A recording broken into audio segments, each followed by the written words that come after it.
ကဲပြန်ဖတ်ရအောင်ဒီရပဲစီရင်အခန်းကြီး9အငယ်လေးတဖန်ယေဟောဝါဒီမောရှေအားမိတ်တော်မူကားနုရီနာဆွေတော်သူအတေကောင်ထီ၍မစင်ကြတော်သူအပေါင်းတို့ကိုတပ်ပြမနေရာချထားရမည်ဣသရေလအမျိုးသားတို့အားဆင်းဆိုလောသူတို့အလယ်၌ငါနေတော်ဤတပ်ကိုမငြင်းညူးစေခြင်းဟာယောက်ျားမိန်းမအပေါင်းတို့ကိုတပ်ပြမနေရာချထားရမည်တဲ့ဒီမှာကျွန်တော်တို့ခုနဒီမှာဖတ်တဲ့ချိန်မှာဗာတွေ့ရတယ်လေဆိုတော့ဒီဣသရေလလူမျိုးအလယ်၌ငါနေတော်သူတို့ဤတပ်လို့ပြောတယ်ဒီမှာမငြင်းညူးစေခြင်းဟာတဲ့အဲ့ဒီတပ်ဆိုတာကဣသရေလလူမျိုးပေါ့နော်အဲ့ဒီယောက်ျားမိန်းမအပေါင်းတို့ကိုတပ်ပြင်းမာနေရာချထားရမည်လို့ပြောတယ်ဆိုလိုချင်တဲ့ကနံပါတ်1မှာနူတော်သူနံပါတ်2မှာရည်နာဆွေတော်သူနံပါတ်3မှာအတီကောင်ထီတော်သူအဲ့ဒီလူကိုလုံးအဲ့ဒီ3မျိုးပေါ့နော်လုံးဝလက်မခံဘူးတပ်ထဲမှာအဲ့ဒီတပ်ထဲမှာမခံတဲ့အတွက်ကြောင့်ဣသရေလလူမျိုးတွေကအဲ့ဒီတပ်ထဲမှာဒီလိုရှိတယ်ဆိုရင်တော့တပ်ပင်ကိုသူတို့မောင်းထုတ်ရတယ်ဆိုတာကိုဓမ္မကျမ်းစာထဲမှာလေ့လာရတယ်ဒီနူတော်သူရည်နာဆွေတော်သူအတွေ့အတေကောင်ထီတော်သူဆိုတာကဘယ်အရာဖြစ်မလဲဆိုတာကိုကျွန်တော်တို့ဒီကနေ့လေ့လာရမှာပေါ့နော်အဲ့တော့ဘာဖြစ်လို့ဒီလိုပြောတယ်လဲဆိုရင်တော့အခုဖျားသခင်ရဲ့အရင်တော့ကဖျားသခင်ရဲ့ပြည်ညင်တရားဟောင်းမှာဆိုရင်တော့ဒီဣသရေလလူမျိုးကတတ်တာဖျားသခင်ကျင့်ဝတ်တဲ့နေရာဖြစ်တယ်အခုကျွန်တော်တို့ခက်မှာဆိုရင်တော့အတင်းတော်ပေါ့နော်အကြောင်းအတင်းတော်နဲ့ဒီမှာသူတို့ရဲ့တတ်နဲ့ဘလို့ patient မှုရှိတယ်လဲဆိုတာကိုကျွန်တော်တို့လေ့လာရအောင်အဲ့ဒါဖတ်ပြီးတော့ဒီမှာအဲ့ဒီနှစ်ခုပြန်ဖတ်ရအောင်ဒီဟာနဲ့ပတ်သက်ပြီးတော့ဒီကဘာဦးချန်ခန်းချင်းဟီအငယ်24ထိဖတ်မရအောင်နော်သူကဖတ်မယ်နော်ထိုအခါယေဟောဝါဖျားသခင်ဒီလူကိုကြည်တော်အိတ်ချင်းဟဲ့အိတ်စေတော်မူ၍သူဒီအိတ်ပျော်စဉ်ကိုတော်ဒီသူဤနိုင်ယိုများမှတချောင်းကိုထုတ်ပြီးထင်အယိုးအစာအသားကိုစေစတ်တော်မူ၏ယေဟောဝါဖျားသခင်ဒီလူအထက်ကထုတ်တော်နိုင်ယိုးဖြစ်လူမင်းမကိုတီဆောက်၍လူရှိရာသို့ဆောင်ခဲ့တော်မူ၏လူကလည်းယခုဤသူဒီငါအယိုးထဲကအယိုးငါအသားထဲကအသားဖြစ်၏လူယောက်ျားထဲကထွက်တော်ကြောင့်သူကိုလူမိန်းမဟုခေါ်ဝအပ်သည်ဟုဆိုလေ၏ထိုအကြောင်းကြောင့်ယောက်ျားသည်ကိုမိဘကိုဆွင်၍ကိုဇနီး၌မိဝဲတဖြစ်ထိုသူတို့သည်တသားတကိုယ်တီဖြစ်ရလိမ့်မည်နောက်တစ်ခုပြန်ဖတ်ရအောင်နော်ကဲအဖရကန်ချင်းငါအငယ်26အနေဒီနတုံးစန်ဟီတီဖတ်ရအောင်နော်ကိုတော်ဒီနှုတ်ကပတ်တော်ရေ၌သူမကိုဆေးကြောချင်းအားဖြင့်တန်ရှင်းစင်ကြယ်စေ၍သူမဒီတန်ရှင်းချက်အပြစ်တင်ရှိသည်ဖြစ်၍အငြိအကျေတင်ခြင်းတော့မဟုတ်အရေးတွင်းခြင်းတော့မဟုတ်ထိုတို့သောအရာများနှင့်ကိလျတ်တစ်ဖြစ်ဘုံတော်နှင့်ပြည့်စုံသောအတင်းတော်ကိုခရစ်တော်သည်မိမိကိုယ်တိုင်တန်တို့ဆက်တနိုင်မည်ဖြစ်သည်ထိုအကြောင်းကြောင့်ယောက်ျားသည်ကိုမိဘကိုဆွင်၍ကိုဇနီးတို့ပေါင်းစည်းဆက်နွယ်သည်ဖြစ်ထိုသူနှစ်ယောက်တို့သည်တသားတကိုယ်တီဖြစ်ရလိမ့်မည်ဤနဲ့ချင်းသည်အလွန်ပင်ကြီးမားလှပေ၏ထိုတို့ငါဆိုတော့ခရစ်တော်နှင့်အတင်းတော်ကိုရည်မှတ်၍ဆိုတည်းတဲ့နှုတ်ပတ်တော်ကောင်းချီးပေးတဲ့ဖျားရှင်နမတိုင်ဘုံကြည်ပါစေဒီကနေ့ကျွန်တော်တို့အခုနဣသရေလလူမျိုးတတ်ထဲမှာအဲ့ဒီယောဂါပေါ့နော်အပြစ်အကြောင်းကျွန်တော်မဖြေရှင်းခင်မှာဖျားသခင်ကဒီအတင်းတော်ကိုဘယ်လိုထုတ်လုပ်တယ်လဲဆိုတာကိုပထမဦးဆုံးကျွန်တော်တို့အနည်းငယ်ပြောရအောင်ဒီမှာအခုနကျွန်တော်တို့ဖတ်တဲ့အထဲမှာ ဒီအာဒမ်ကိုဖျားခင်နာလူကိုကြီးတော့အိတ်ချင်းနဲ့အိတ်စီတော်မူ၍တဲ့သူဒီအိတ်ပြောစင်ကိုတော်ဒီသူ၏နိုင်ယိုများမှတချောင်းကိုထုတ်ပြီးလျင်အယိုးအစားအသားကိုစိတ်ဆက်တော်မူ၏လို့ပြောတယ်ဒီမှာယေဟောဝါဖျားဒီလူထဲကထုတ်တော်နိုင်ယိုဖြစ်လူမင်းမကိုဒီဆောက်၍လူရှိရတော့ဆောင်လေ၏လို့ပြောတယ်ဖျားခင်နာအာဒမ်ကိုပထမအဆုံးဖန်ဆင်းတယ်ဖန်ဆင်းပြီးနောက်ပိုင်းဒီသူဖန်ဆင်းတဲ့အရာအားလုံးနဲ့အာဒမ်မလုံးဝမဆက်နိုင်ဘူးဆိုတာကိုတွေ့ရတယ်ဖျားခင်နာကျွန်တော်အသက်တာမှာပေါ့နော်ဖျားခင်နာတော့အာဒမ်နဲ့ကိုက်တဲ့ဟာဘယ်ဟာရှိမလဲဆိုပြီးတော့လိုက်ရှာမယ်ထင်တယ်သူဖန်ဆင်းတဲ့အရာတရားဒါမဲ့တခုမှအာဒမ်နဲ့ဖန်ဆင်းအာဒမ်နဲ့ပေါင်းစည်းနိုင်တဲ့အရာတခုမှမရှိဘူးတဲ့အဲ့ဒါကြောင့်အာဒမ်ကိုကြီးတော့အိတ်စေပြီးတော့သူ့နိုင်ယူများတဲ့တချောင်းကိုယူပြီးခင်တဲ့နိုင်ယူဖြစ်လူမင်းမကိုတိဆောက်တယ်တဲ့တိဆောက်ပြီးရှင်လူရှိရတော့ဆောင်တော်မူလို့ဒီမှာယခုဤသူဒီငါအယုထဲကအယုငါအတာထဲကအတာလို့ပြောတယ်ခုန effect ထဲမှာလည်းအယုထဲကအယုအတာထဲကအတာလို့ပြောတယ်မလားကျွန်တော် effect ထဲမှာကြည့်တဲ့ချိန်မှာဒီမှာကြည့်တဲ့ချိန်မှာအယုထဲကအယုငါအယုထဲကအယုငါအတာထဲကအတာလို့ပြောတယ်မလားဒါဆိုရင်တော့ effect ထဲမှာလည်းဒီလိုပြောတယ်နော်ဒါဆိုရင်တော့ဒီနှစ်ခုကြားမှာဗာညီကိုရီးယားတက်တာမှာဘလို့တဘောပေါက်တယ်ဒီမချီအောင်ဒီဘုရားခင်အာဒမ်ကိုအိစီပြီးတော့သူဒီဘုရားခင် plan မောနော်ဘုရားခင်ပထမဦးဆုံး plan ထဲမှာဘုရားခင်ကသူ့ရဲ့ plan ကိုအကောင်ထဲဖို့အာဒမ်ကိုဖန်ဆင်းတယ်အာဒမ်ကိုဖန်ဆင်းပြီးတော့အာဒမ်အထက်ကနာယိုးကိုထုတ်ပြီးတော့ဒီလူမင်းမကိုပြန်ဖန်ဆင်းတယ်အဲ့ဒီဟာကိုအာဒမ်စီမယူသွားတဲ့ချိန်မှာငါအတာထဲကအတာအယိုးထဲကအယိုးလို့ပြောတယ်ဒါပေမဲ့ effect ထဲမှာကြတော့စီကြောဖို့ပြောထားတယ်ဒီထဲမှာအပြစ်တရားလုံးဝမရှိဘူးဆိုတာကိုသိချတယ်အသွေးအသားမရှိဘူးဆိုလို့ချင်တာကတဘောပေါက်လာမသိဘူးအသွေးအသားမရှိဘူးဒီဧဝအထဲမှာအဲ့ဒါကြောင့်ဒီကနေ့ကျွန်တော်တို့ရဲ့အသက်တာကိုအတင်းတော်ထဲမှာအခုအဖြေရှင်းဖို့အခုပထမဖတ်တဲ့ထဲမှာလေအဲ့ဒီရီနာနော်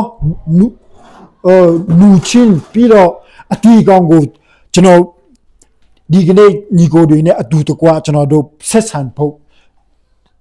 ဒီနှုတ်ကပတ်တော်ကိုရွေထားတာဖြစ်တယ်ဘုရားသခင်ရဲ့အကြံဘုရားသခင်ရဲ့လူဖြစ်တဲ့အာဒမ်ထဲကနေထွက်တဲ့အရာပဲအဲ့ဒီအာဒမ်ကိုပြန်ပေါင်းစည်းနိုင်တယ်ဆိုတာကိုတွေ့ရတယ်အဲ့ဒါကြောင့်ကျွန်တော်တို့အသက်တာထဲမှာကျွန်တော်တို့ရဲ့အသက်တာကဘုရားသခင်လိုချင်တဲ့အသက်တာရှိသလားမရှိဘူးလားဆိုတာကိုဒီကနေ့ကျွန်တော်တို့အသက်တာကိုဥချင်းစီအသက်တာကျွန်တော်စစ်ဆေးရမှာဖြစ်လို့လဲဆိုရင်တော့ဒီမှာဘုရားကြီးအကြံစီထဲမှာဆိုရင်တော့လုံးဝအတွေ့အကြုံမရှိဘူးအတားနဲ့ဒီမှာအယိုးနဲ့အတားပဲရှိတယ်အတွေ့အကြုံမရှိဘူးဆိုတာကိုနှုတ်ကပတ်တော်ထဲမှာတွေ့ရတယ်အဲ့ဒါကြောင့်ဘုရားအတင်းတော်ဆိုတာကအတင်းတော်ဆိုတာကအတွေ့အကြုံမဟုတ်ဘူးဘုရားသခင်ရဲ့အယိုးထဲကအယိုးအတားထဲကအတားပဲအဲ့ဒါကြောင့်အတင်းတော်နဲ့အဲ့ဒီဇာတိအလုံးမအဆက်ဘူးဆိုတာကိုဒီနှုတ်ကပတ်တော်အဖြစ်တွေ့ရတယ်ဒီပထမဘုရားခင်အကြံစီထဲမှာလေဒါပေမဲ့ဘာဖြစ်လို့ဒီမဲ့ effect ထဲမှာရောက်တဲ့ချိန်မှာဘာဖြစ်သွားလဲဆိုရင်တော့ကိုတော်ဒီတဲ့နှုတ်ကပတ်တော်ယင်၌သူမကိုစေကြောချင်းအဖြစ်တန်ရှင်းစင်ကြယ်စေ၍သူမဒီတန်ရှင်းချက်အပြစ်တင်ကင်းထွန်းချက်ရှိသည်ဖြစ်၍အနည်းအကြီးတင်ချင်းတော့မဟုတ်အရေးတွင်ချင်းဒီမှာတော့အနည်းအကြီးတင်ချင်းရှိတယ်အရေးတွင်ချင်းရှိတယ်ပထမဘုရားသခင်ခရစ်တော်ရဲ့ပုံရိပ်ဖြစ်တဲ့အာဒမ်ထဲကနေထွက်လာတဲ့ဧဝကအနည်းကြီးတင်ချင်းမရှိဘူးအရေးတွင်ချင်းမရှိဘူးအဲ့ဘုရားသခင်ကသူ့စီကိုယူလာတဲ့ချိန်မှာအမတန်မဘယ်လိုပြောမလဲတီလာနဲ့ပြည့်စုံတော့နော်တို့တမီ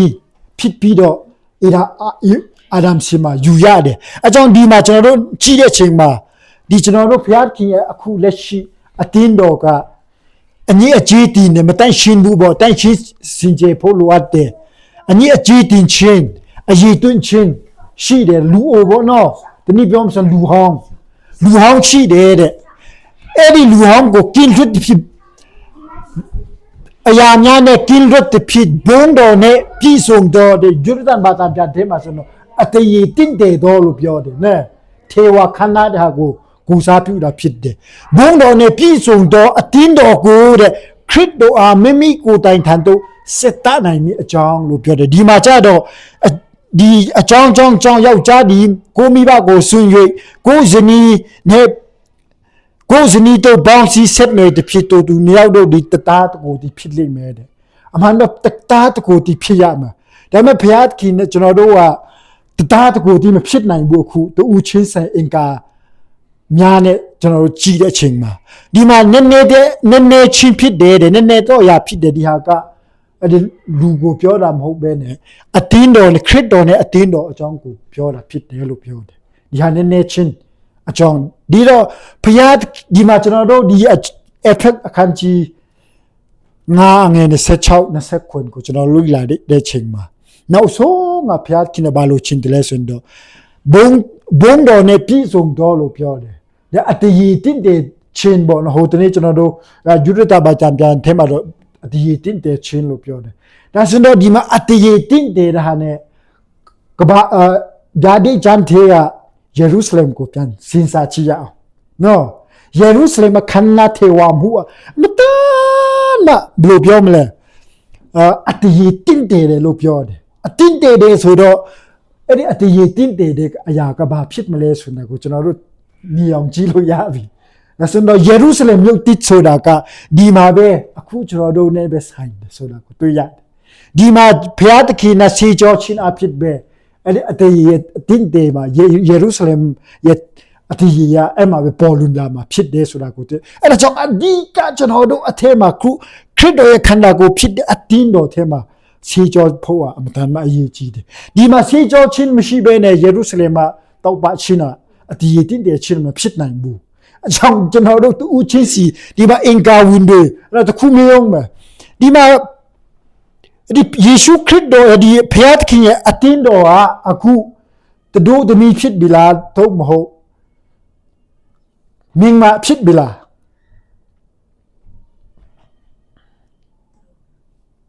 တို့သမီးဖြစ်ပြီလားကျွန်တော်အခုဖျားခင်ဒီဖျားခင်ရဲ့အသက်ရှင်တော်ဖျားခင်ရဲ့အတင်းတော်ဟာတို့သမီးဖြစ်ပြီလားမဖြစ်သေးဘူးအဲ့ဒါကြောင့်တို့သမီးမဟုတ်သေးဘူးအခုခရစ်တော်ရဲ့ခန္ဓာကိုယ်ပဲဖြစ်သေးတယ်အဲ့ဒီခရစ်တော်ရဲ့ခန္ဓာကိုယ်ဖြစ်တဲ့အင်္ဂါချင်းတူချင်းစီကျွန်တော်တို့အသေးရတဲ့အင်္ဂါပေါင်းစည်းတဲ့အင်္ဂါဒီအားလုံးကတည်အတည်တင့်တယ်ပြီးတော့အစင်တင်ဖြစ်မှာပဲတို့သမီးဖြစ်မှာဖြစ်တယ်အခုအင်္ဂါဝင်တွေပဲဖြစ်သေးတယ်ခရစ်တော်ရဲ့ခန္ဓာကိုယ်ပဲဖြစ်သေးတယ်တဘောပေါလားအကြောင်းကျွန်တော်တို့ခရစ်တော်ရဲ့တို့သမီးမဟုတ်ဘူးအခုဆေးကြောချင်းခံနေတော့ပဲတို့သမီးဖြစ်ပြီးဆိုတော့လောကမှာတင်းတော်မရှိတော့ဘူးအဲ့ဒီတဘောပဲတဘောပေါလားအတင်းတော်ရှိမှမဟုတ်တော့ဘူးဘာဖြစ်လို့လဲတို့သမီးကအစင်တင်ဖြစ်ပြီးလေအတီမင်္ဂလာဆောင်ဖို့ပဲရှိတော့လေဆိုတော့အတင်းတော်ချီဆောင်တော့မှာပေါ့အတင်းတော်ဘာဖြစ်လို့မချီဆောင်သေးတယ်လဲဆိုတော့အင်္ဂါဝင်ဒီယာဖျားကီလိုချင်းတဲ့တန်ချင်းချင်းအနည်းအကျဉ်းတင်ချင်းအရေးတွင်းချင်းနဲ့ပြီးဝနေတယ်လို့ဖြစ်တယ်အကြောင်းကျွန်တော်တို့ကကျွန်တော်အသက်တာထဲမှာပေါ့နော်အခုကျွန်တော်တို့ရဲ့အသက်တာကြောင့်ဘုရားသခင်ရဲ့မင်္ဂလာဆောင်ပွဲတောင်ကြံ့ကြံ့တလားဆိုလို့ကိုစဉ်းစားမိတယ်ဆိုလိုချင်တာကဘယ်လောက်ထိဘုရားသခင်ရဲ့ခ ्यू နာတက်တယ်လဲနော်ကျွန်တော်တို့မတိုင်ရှင်းတဲ့ဘုရားသခင်ဒီမင်္ဂလာဆောင်ပွဲအစင်တိမဖြစ်နိုင်ဘူးဆိုတာကိုနှုတ်ပတ်တော်လေးလာချင်တာဖြစ်တွေ့ရတယ်အဲ့ဒါကြောင့်ကျွန်တော်တို့ရဲ့ဒီဘုရားသခင်ရဲ့အတင်းတော်ထဲမှာattention ဖို့လိုအပ်တယ်အဲ့ဒီယီနဲ့ပေါ့နော်ယီနဲ့နှုတ်ပတ်တော်ယီနဲ့ဆေးကြောပြီးတော့ဒီအကြီးအခြေတင်ချင်းအရေးတွင်းချင်းလူအိုတဲ့ကိုလုံးဟိုပြီးတော့ attention ပြီးတော့မတန်မနူးညံ့တယ်ပေါ့အရင်တော့ကကျွန်တော်တို့လည်းတက်ကြီးလာပြီဆိုတော့အရင်တော့ကဒီကျွန်တော်တို့ရဲ့ခန္ဓာကိုယ်နဲ့အရင်တော့16 20တော့မတူတော့ဘူးလေအချိန်မှာကျွန်တော်ဖိုးရွာမှာတွားရှင်ကောင်မလေးတောင်မှကျွန်တော်မကြည့်သေးဘူးခင်ဗျာနင်းပုံစံနာနင်းအရွယ်ရမတန်မှကောင်မလေးတွေကတက်မဲ့တဲ့အရွယ်ဆိုတော့မှ แต่ละอยู่ပြီးတော့တွားရင်လေကြည်တွေအမတန်မချစ်မှာဆိုပြီးတော့သူတို့အတင်စားတယ်လေဆိုလို့ချင်တာကအမတန်မချစ်စရာကောင်းတဲ့အတက်တာပေါ့အဲ့ဒီလိုဖျားကြီးအတင်းတော်ကိုတဒိုတမိမတန်မလူအိုနဲ့မပတ်သက်တော့တဲ့လူဟောင်းနဲ့မပတ်သက်တော့တဲ့အငြိအကြီးနဲ့တင်ချင်းနဲ့မရှိတော့တဲ့အတက်တာကိုဒီကနေ့ဆေးကြောတာဖြစ်တယ်အကြောင်းဒီကနေ့ကျွန်တော်တို့အတက်တာတီးဘယ်လောက်ချစ်ကျွန်တော်တို့နိပတ်ပြီးတော့စုပ်ပြေတယ်လဲဆိုတာကိုဒီကနေ့ခုနပရပအဆုံးဖတ်တဲ့နှုတ်ပတ်တော်နဲ့ကျွန်တော်တို့လိလာကြရမှာဖြစ်တယ်အဲ့တော့ပြန်သွားရအောင်ခုနဒီထဲမှာနော်အဲ့ဒါဣသရေလတပ်ထဲမှာအကြီးဆုံးသောအကြီးမားဆုံးသောအဖြစ်ဒါဒီတုံးမျိုးပဲအဲ့ဒီမှာနံပါတ်1မှာဒီမှာရေးထားတယ်နူနာဆွဲချင်းနံပါတ်2ရီနာဆွဲချင်းနံပါတ်3အတီကောင်ဒီဟာနဲ့အပြစ်ရှိတဲ့လူတွေကစရပတ်တတ်ထဲမှာလုံးဝနေခွင့်မရဘူးတတ်ပြင်မှာသူတို့မောင်းထုတ်တယ်ဖြီးရှင်းတာပေါ့နော်အဲ့ဒီဟာတိုက်ရှင်းစင်ကြယ်ဖို့သူတို့ကလုပ်တယ်တဲ့နူနာဆွဲတယ်ဆိုတာကတီးတယ်မလားနူနာဆွဲတယ်ဆိုတာကယာဟိဘီယာတဲ့ဟာနော်ရီနာလေဟိဘီပဲဒါမဲ့ဒူနူရာအချောက်ပုံစံပေါ့နော်ရီနာဆိုတော့အရီတွေယိုပြီးတော့အရီတွေကြားတဲ့ဟာပေါ့ဒီအသေးကောင်ဆိုတော့လူတီအလောင်းတွေကိုထိတဲ့ချိန်မှာအဲ့လိုထိတယ်ဆိုရင်သူတို့ဆက်ဆံဖြည့်ရှင်းရတယ်အကုန်လုံးဆက်ဆံဖြည့်ရှင်းရတာကတူတယ်ဒီမှာကျွန်တော်တို့ပထမအဆုံးလေးလာအောင်နူနာဆွဲချင်းဆိုတာကဝတ်ပြုရချမ်းကိုကျွန်တော်တို့ကြည့်တဲ့ချိန်မှာနူနာဆွဲတယ်ဆိုရင်တော့သူတို့ကတပ်ပင်မှာပေါ့နော်တပ်ပင်မှာသူတို့ကတွားခိုင်းတယ်9ရက်အတွင်းမှာအဲ့ဒီတပ်နဲ့မပေါင်းစေဘူးအဲ့ဒီတနည်းပြောဆိုခုကျွန်တော်တို့ဆိုတော့အတင်းတော်နဲ့မပေါင်းစေဘူးတင်းတော်ထဲမှာပေါင်းလို့မရဘူးညညူးတယ်လေညညူးတဲ့အတွက်ကြောင့်ဥမာစစ်ကူးမှာကိုအဲ့ဒါကြောင့်မပေါင်းခိုင်းဘူးသူတို့ကမပေါင်းခိုင်းဘဲနဲ့တပ်ပင်မှာသူတို့ဒီမှာအကုန်လုံးဖတ်တဲ့ချိန်မှာတွေ့ရတယ်တပ်ပင်မှာမောင်းထုတ်တယ်မောင်းထုတ်ပြီးတော့ဘာလို့ခိုင်းတယ်လဲဆိုတော့ဘသူလက်ထဲမှာဆိုရင်ယပရိုဟိစီမအတ်ယပရိုဟိအကြီးပြီးတော့ဒီဟာကဘလောက်ချီယောဂထူတယ်လေဘလောက်ချီအခုခံယောဂပြင်းထန်တယ်ဆိုတာကယပရိုဟိအကြီးပြီးတော့အမလိုအပ်တဲ့အရာပေါ့နော်သူတို့ကြတော့ဘယ်လိုလုပ်တယ်လဲဆိုတော့တပ်ပင်မှာထားပြီးတော့ယပရိုဟိအကြီးတယ်ဟာဒါဆိုဒီဟာအဖြစ်တဲ့ဘာဒီလိုလုပ်ရဖျားခင်စီမှာအဖြစ်ဒီလိုရစ်ပူစော်တယ်ဆိုရင်တော့အဖြစ်ခွန်လုရှင်ရှိတယ်ဆိုပြီးတော့အဲ့ဒီချုံဟက်နော်ခိုးအမတုံးတယ်အမတုံးပြီးတော့အများကြီးရှိတာပေါ့ဒါမဲ့ဒီဟာချုံဟက်ရစ်ပူစော်ချင်းပဲပြောရအောင်အဲ့လိုရစ်ပူစော်ပေးပြီးတော့အဲ့ဒီဗျာနဲ့ပေါ့နော်ဗျာနဲ့စီချောပေးတယ်အဲ့ဒီဗျာအဲ့ဒီရစ်ပူစော်တဲ့ဗျာနဲ့စီကြောပေးတယ်အသွေးရကြတော့ရစ်ပလင်မှာသူတို့ဖြန့်တာပေါ့နော်အဲ့လိုရစ်ပူစော်ပေးတဲ့အချိန်မှာသူတို့ကတက်တာပြီးတော့ရစ်ပရိုတီချာလစီပြီးတော့ယောဂမဖြစ်တော့ဘူးဆိုရင်တတ်တွင်းထဲမှာပြန်ပြီးတော့ဝန်ခွင့်ရှိတယ်ဆိုတာကိုသူရနူနာဒီဟာနူနာကိုကြည့်တဲ့အချိန်မှာဘယ်ဟာမျိုးလဲဆိုတော့ခုကျွန်တော်တို့အထဲမှာဆိုရင်တော့အပြစ်ပဲအပြစ်တရားပေါ့နော်အခုအပြစ်တရားကခုဘလို့သူတို့စားလာတယ်လဲဆိုတော့နူနာဆွဲတဲ့လူအကြောင်းကိုကျွန်တော်တို့ကြည့်တဲ့ချိန်မှာကျွန်တော်တို့အဲ့ဒီမီရီအန်နူနာဆွဲတယ်ပြီးတော့ဂီဟာဇီနော်ပြီးတော့အော်ဇီမင်းဆိုတာသူတို့၃ယောက်ကနူနာဆွဲချင်းကိုခံရတယ်အဲ့ဒါဘာဖြစ်လို့သူတို့နူနာဆွဲတယ်လဲဆိုရင်ပြန်ကြည့်တဲ့ချိန်မှာလေသူတို့ဖျားခင်အခုအနာကိုပုံကန်တဲ့ချိန်မှာသူတို့အဲ့ဒီမာရီအန်အကြောင်းတည်တယ်မလားမာရီအန်ကသူ့ရဲ့မောင်က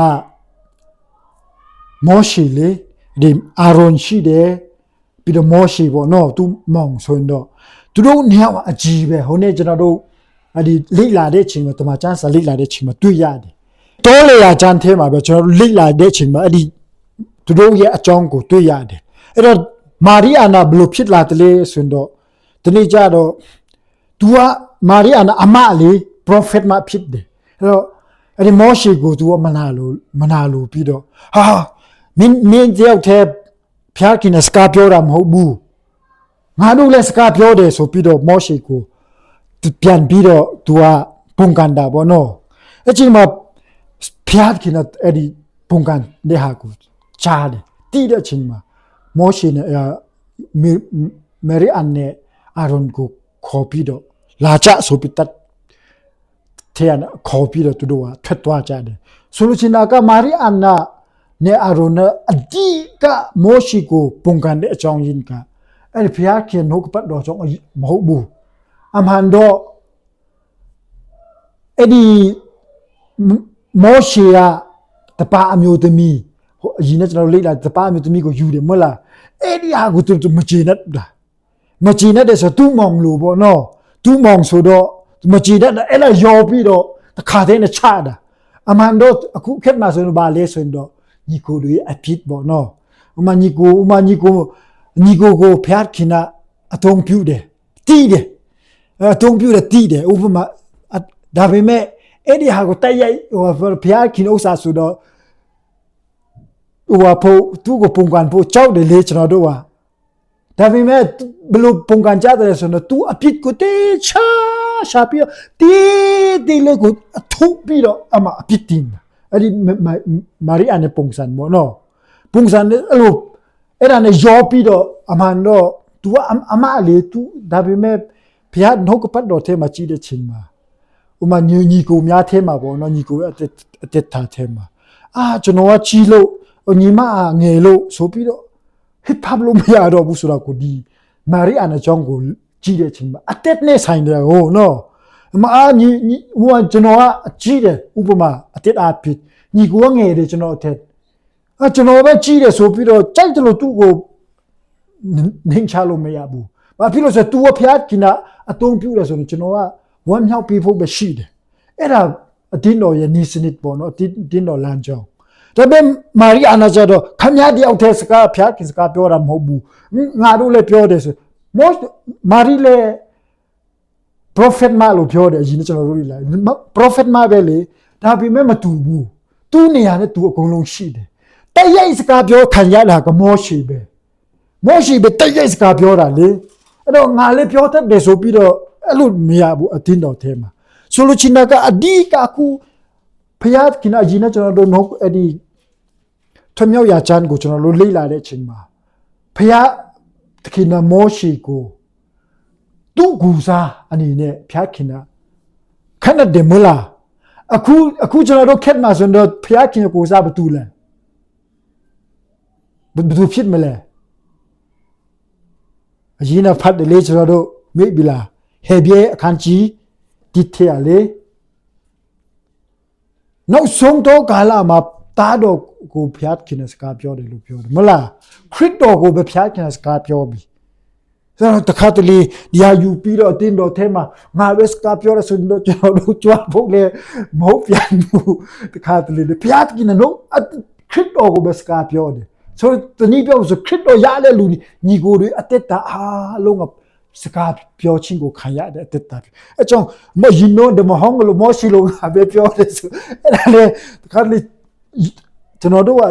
ဟွာကြွားတတ်တယ်ဒါပေမဲ့ဒီဟာကအဓိကကျွန်တော်တို့ပြောချင်တာမဟုတ်ဘဲနဲ့တစင်းတော့ရှိတာပေါ့နော်ဥပမာညီကိုများထဲမှာလည်းရှိတယ်ဖျားခင်စကားပြောတယ်လူနော်အဲ့လိုကျွန်တော်တို့ကနားလေသဘောပေါက်ဖို့ကျွန်တော်တို့ပြောချင်တာအဲ့တော့အဲ့ဒီမာရီအန်ကိုထဲမှာရောက်တဲ့အရာကဘယ်ကနေစတယ်ဆိုတော့အရင်ကကျွန်တော်တို့ပြောပြီးသားဖြစ်တယ်အဲ့ဒီယေစကြည်လာအခန်းကြီး28နော်အဲ့ဒီကောင်းကင်မှာဖျားခင်ရဲ့ plan ပစ္စည်းရတဲ့စာတန်အကြောင်းကျွန်တော်တို့ဟေရှာယထဲမှာလည်းတွေ့တယ်မလားအပြစ်တရားကအဲ့ဒီစာတန်နဲ့ပဲထွက်လာတာအမှန်တော့ဒီကဘာဦးချန်အခန်းကြီး3နဲ့အပြစ်တရားထွက်လာတာမဟုတ်ဘဲနဲ့ဘယ်ကနေစတယ်လဲဆိုတော့ဖျားခင်ပုံကန်ချင်းနဲ့ပဲစားတယ်အခုနာပုံကန်ချင်းပေါ့နော်အဲ့ဒီပုံကန်ချင်းဘယ်လိုရောက်လာတယ်လဲဆိုတော့အခုနဒီမာရီအန်လို့ကျွန်တော်တို့ပြောတာပေါ့နော်ဒါပေမဲ့အခုနာပုံကန်ချင်းဘယ်ကနေစလဲဆိုတော့လူစီဖာလည်းနဲ့စားတယ်အဲ့ဒီလူစီဖာလည်းနဲ့တရှင်လူတအားလုံးကိုအဲ့ဒီဥယျာဉ်ထဲမှာရောက်တဲ့ချိန်ကြတော့အတီးကိုကောင်းမကောင်းအတီးကိုစားတော့ချင်းအဖြစ်ကျွန်တော်တို့ကဘာမှာရှိတဲ့လူတအားလုံးထဲမှာနူနာဆွဲချင်းအဖြစ်အကုန်လုံးရောက်သွားတယ်အမှန်တော့လူနာဆွဲချင်းဆိုတာကကျွန်တော်တို့ယာနာချင်းဖြစ်ပြီးမဲ့ကျွန်တော်တို့အမတန်မယဉ်စရာ ကောင်းဆုံးကကျွန်တော်တို့အတွေးအတားထဲမှာရှိတဲ့အဖြစ်တရားပဲဖြစ်တယ်ဆိုတာကိုသဘောပေါက်ဖို့ဖြစ်တယ်။နဲဒီအတွေးအတားပဲဒီနူနာဆွဲချင်းဆိုတာကအတွေးအတားထဲမှာရှိတဲ့အဖြစ်တရားဒီထဲနဲ့ပဲထွက်လာတယ်မလားအခုပုံကန်ချင်းကကျွန်တော်ဖျားခင်ရဲ့စကားကိုနားမခံနိုင်တဲ့အရာကအတွေးအတားထဲနဲ့ပဲထွက်လာတာလေအဖြစ်တရားပဲနူနာဆွဲချင်းဆိုတာကအမှန်တော့ယာနာချင်းတက်မဟုတ်ဘူးကျွန်တော်တို့အထဲမှာတင်းအောက်နေတဲ့အဖြစ်တရားကိုလို့ပြောချင်တာဖြစ်အဖြစ်ရဲ့ဟူတည်းအားလုံးဒီအနေပဲကျွန်တော်တို့ကဖျားခင်တာအခုပုံကန်ချင်းလို့ပြောချင်မှာကျွန်တော်တို့ကအခုညီကိုတွေတက်တာထဲမှာလည်းပုံကန်တယ်လေနော်မနာခံနိုင်ဘူးအဲ့ဒါအတွေးတာမနာခံနိုင်တဲ့ဟာကိုပြောတာဖြစ်တယ်ဒူနာဆွေးတစ်ချက်တော့ပြန်ပြောကြည့်အောင်မယ်ဒီမှာယောမအခန်းကြီး9အငယ်1စံဒီမှာဆိုတော့ဤအကြောင်းအရာဟုမူကားတဲ့အပြစ်တရားဒီတယောက်တော့သူအဖြစ်ဤလောကတော့ဝင်၍အပြစ်အဖြစ်တည်ခြင်းဝင်ဒီနဲ့အညီလူအပေါင်းတို့ဒီအပြစ်ရှိတော့ကြောင့်တည်ခြင်းဒီလူအပေါင်းတို့ထံသို့ရောက်လာ၏လို့ပြောတယ်အမှန်တော့ခုနစာတန်ထဲနဲ့အဲ့လူအထဲမှာအတီးစားခြင်းအဖြစ်လူအားလုံးအထဲမှာအပြစ်တရားတည်ခြင်းရောက်လာတယ်တဲ့အခုနနူနာဆွဲချင်းပေါ့အခုကျွန်တော်တို့ကြွားတယ်လေနော်ကြွားတယ်ကျွန်တော်တို့နူအဲ့ဒီနောက်ကဝိညာဉ်မျက်စိအကြီးအကျယ်ကျွန်တော်တို့ရဲ့ဝိညာဉ်မဟုတ်ဘဲနဲ့အဒီအတွေးအတားခန္ဓာကိုဘယ်လောက်ထိဖျားခင်မျက်မှောက်တော်မှာညပတ်တယ်လေဆိုတာကိုကျွန်တော်တို့တဘောပေါက်ဖို့ပေါ့ဒါဆိုတော့ဒီဟာတိချင်းအပိကျွန်တော်တို့အတက်တာကစီချဖို့လူအပ်တယ်ဆိုတာကိုတဘောပေါက်ဖို့ဒီကနေ့ကျွန်တော်တို့ပြောတာဖြစ်တယ်အဲ့တော့ဒုတိယမှာဆိုပညတ်တရားကိုမထားမိတိုင်အောင်ဤလောက၌အပြစ်ရှိ၏တဲ့အဘေပညတ်တရားများမရှိခင်အပြစ်တရားဟူဒီမဆရာမရှိဘူးတဲ့ဟိုတနေ့ကျွန်တော်တို့ပညတ်တရားလေ့လာတဲ့အချိန်မှာပညတ်တရားကြောင့်အပြစ်တရားကကျွန်တော်တို့တည်တယ်နော်ဒါပေမဲ့ပညတ်တရားမရှိခင်မှာတဲ့အပြစ်တရားရှိနေပြီရှိနေတယ်ဆိုတာကခုနပြောတဲ့အာဒါအဲ့ဒီလူစီဖာဖျားခင်ပုံကန်ချင်းကိုပြောတာဖြစ်တယ်အဲဒါကြောင့်ဒီနူနာဆွေးချင်းဆိုတာကကျွန်တော်တို့အသက်တာမှာတဘောပေါက်ဖို့ကကျွန်တော်တို့ခန္ဓာကိုယ်မှာကင်းအောင်နေတဲ့အတွေ့အတာဒီအတွေ့အတာဘယ်လောက်ရှိအခုကျွန်တော်တို့ယူတယ်မလားသူများရတယ်ဆိုတော့ယူတယ်လေဒါပေမဲ့ကျွန်တော်တို့မျက်စိနဲ့ကြည့်တယ်ဆိုတော့ဘယ်လောက်ထိယူစရာကောင်းတယ်လဲဆိုတာကိုတဘောပေါက်လိမ့်မယ်ဖြစ်တယ်နဲကြာဘသူလည်းမသိဘူးအဲ့ဒါမတာကိုထားကြည့်တယ်လို့ပြောကူကျွန်တော်လာကြည့်နေဟုတ်လားမတာကိုထားကြည့်တာလေမထားကြည့်တာထဲကမကောင်းနိုင်ဘူးအဲ့ဒါသူဘာဖို့ပြောတာနော်အဲ့တော့ဒီကြော်ရအောင်ဒီဖြစ်မှာ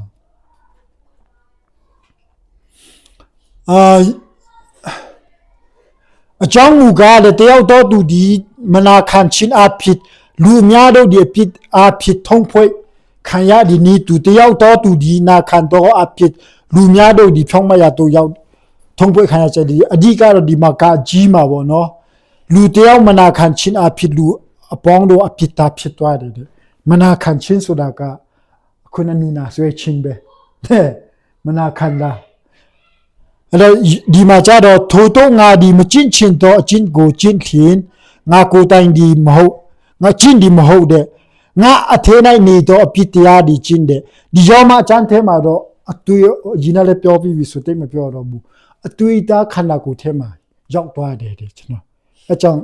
ကျွန်တော်တို့ရခန္ဓာကိုယ်ကမတန်မယဉ်စရာကောင်းတဲ့နူနာနော်ဟိုက်ဘီမောင်လေးပို့ဆိုညဟိုက်ဘီတို့ဆိုတော့နာပြီလေမတိဘူးကျွန်တော်တို့ကနဲ့ဘယ်လောက်တခုလူတွေအပစ်တရားလောက်ထိညစ်ပီနေတဲ့အတက်တာကိုမတိကြဘူးကျွန်တော်တို့ကနူနာဆွဲချင်းတဲ့အတူတူဖြစ်တယ်ဆိုတာကိုတွေ့ရတယ်ကဲဒီကနံပါတ်1နံပါတ်2မှာဆိုတော့ယိနာဆွဲချင်းယိနာဆိုတော့အရင်ယူတာဗောနော်ဒီမှာဝတ်ပြုရဂျာနခန်းကြီး15ကြီးအရင်ယူပြီးတော့အဲ့ဒါလေအဲ့ဒီပုံစံပဲယိနာဆွဲချင်းကြည့်ရအောင်ယိနာဆွဲချင်းတဲ့ခုနအပစ်တရားပဲအမှန်တော့နဲ့အပစ်ဒီအရင်တော့သူတို့က yi na sweda bono ayidu piထွက်ပြီးတော့အမတတ်ပြီးမှသူတို့ကမောင်းထုတ်ရတယ်ဒါမှကျွန်တော်တို့ရည်နာလေအဖြစ်တရားပဲခုကျွန်တော်တို့ကြည့်တဲ့အချိန်မှာ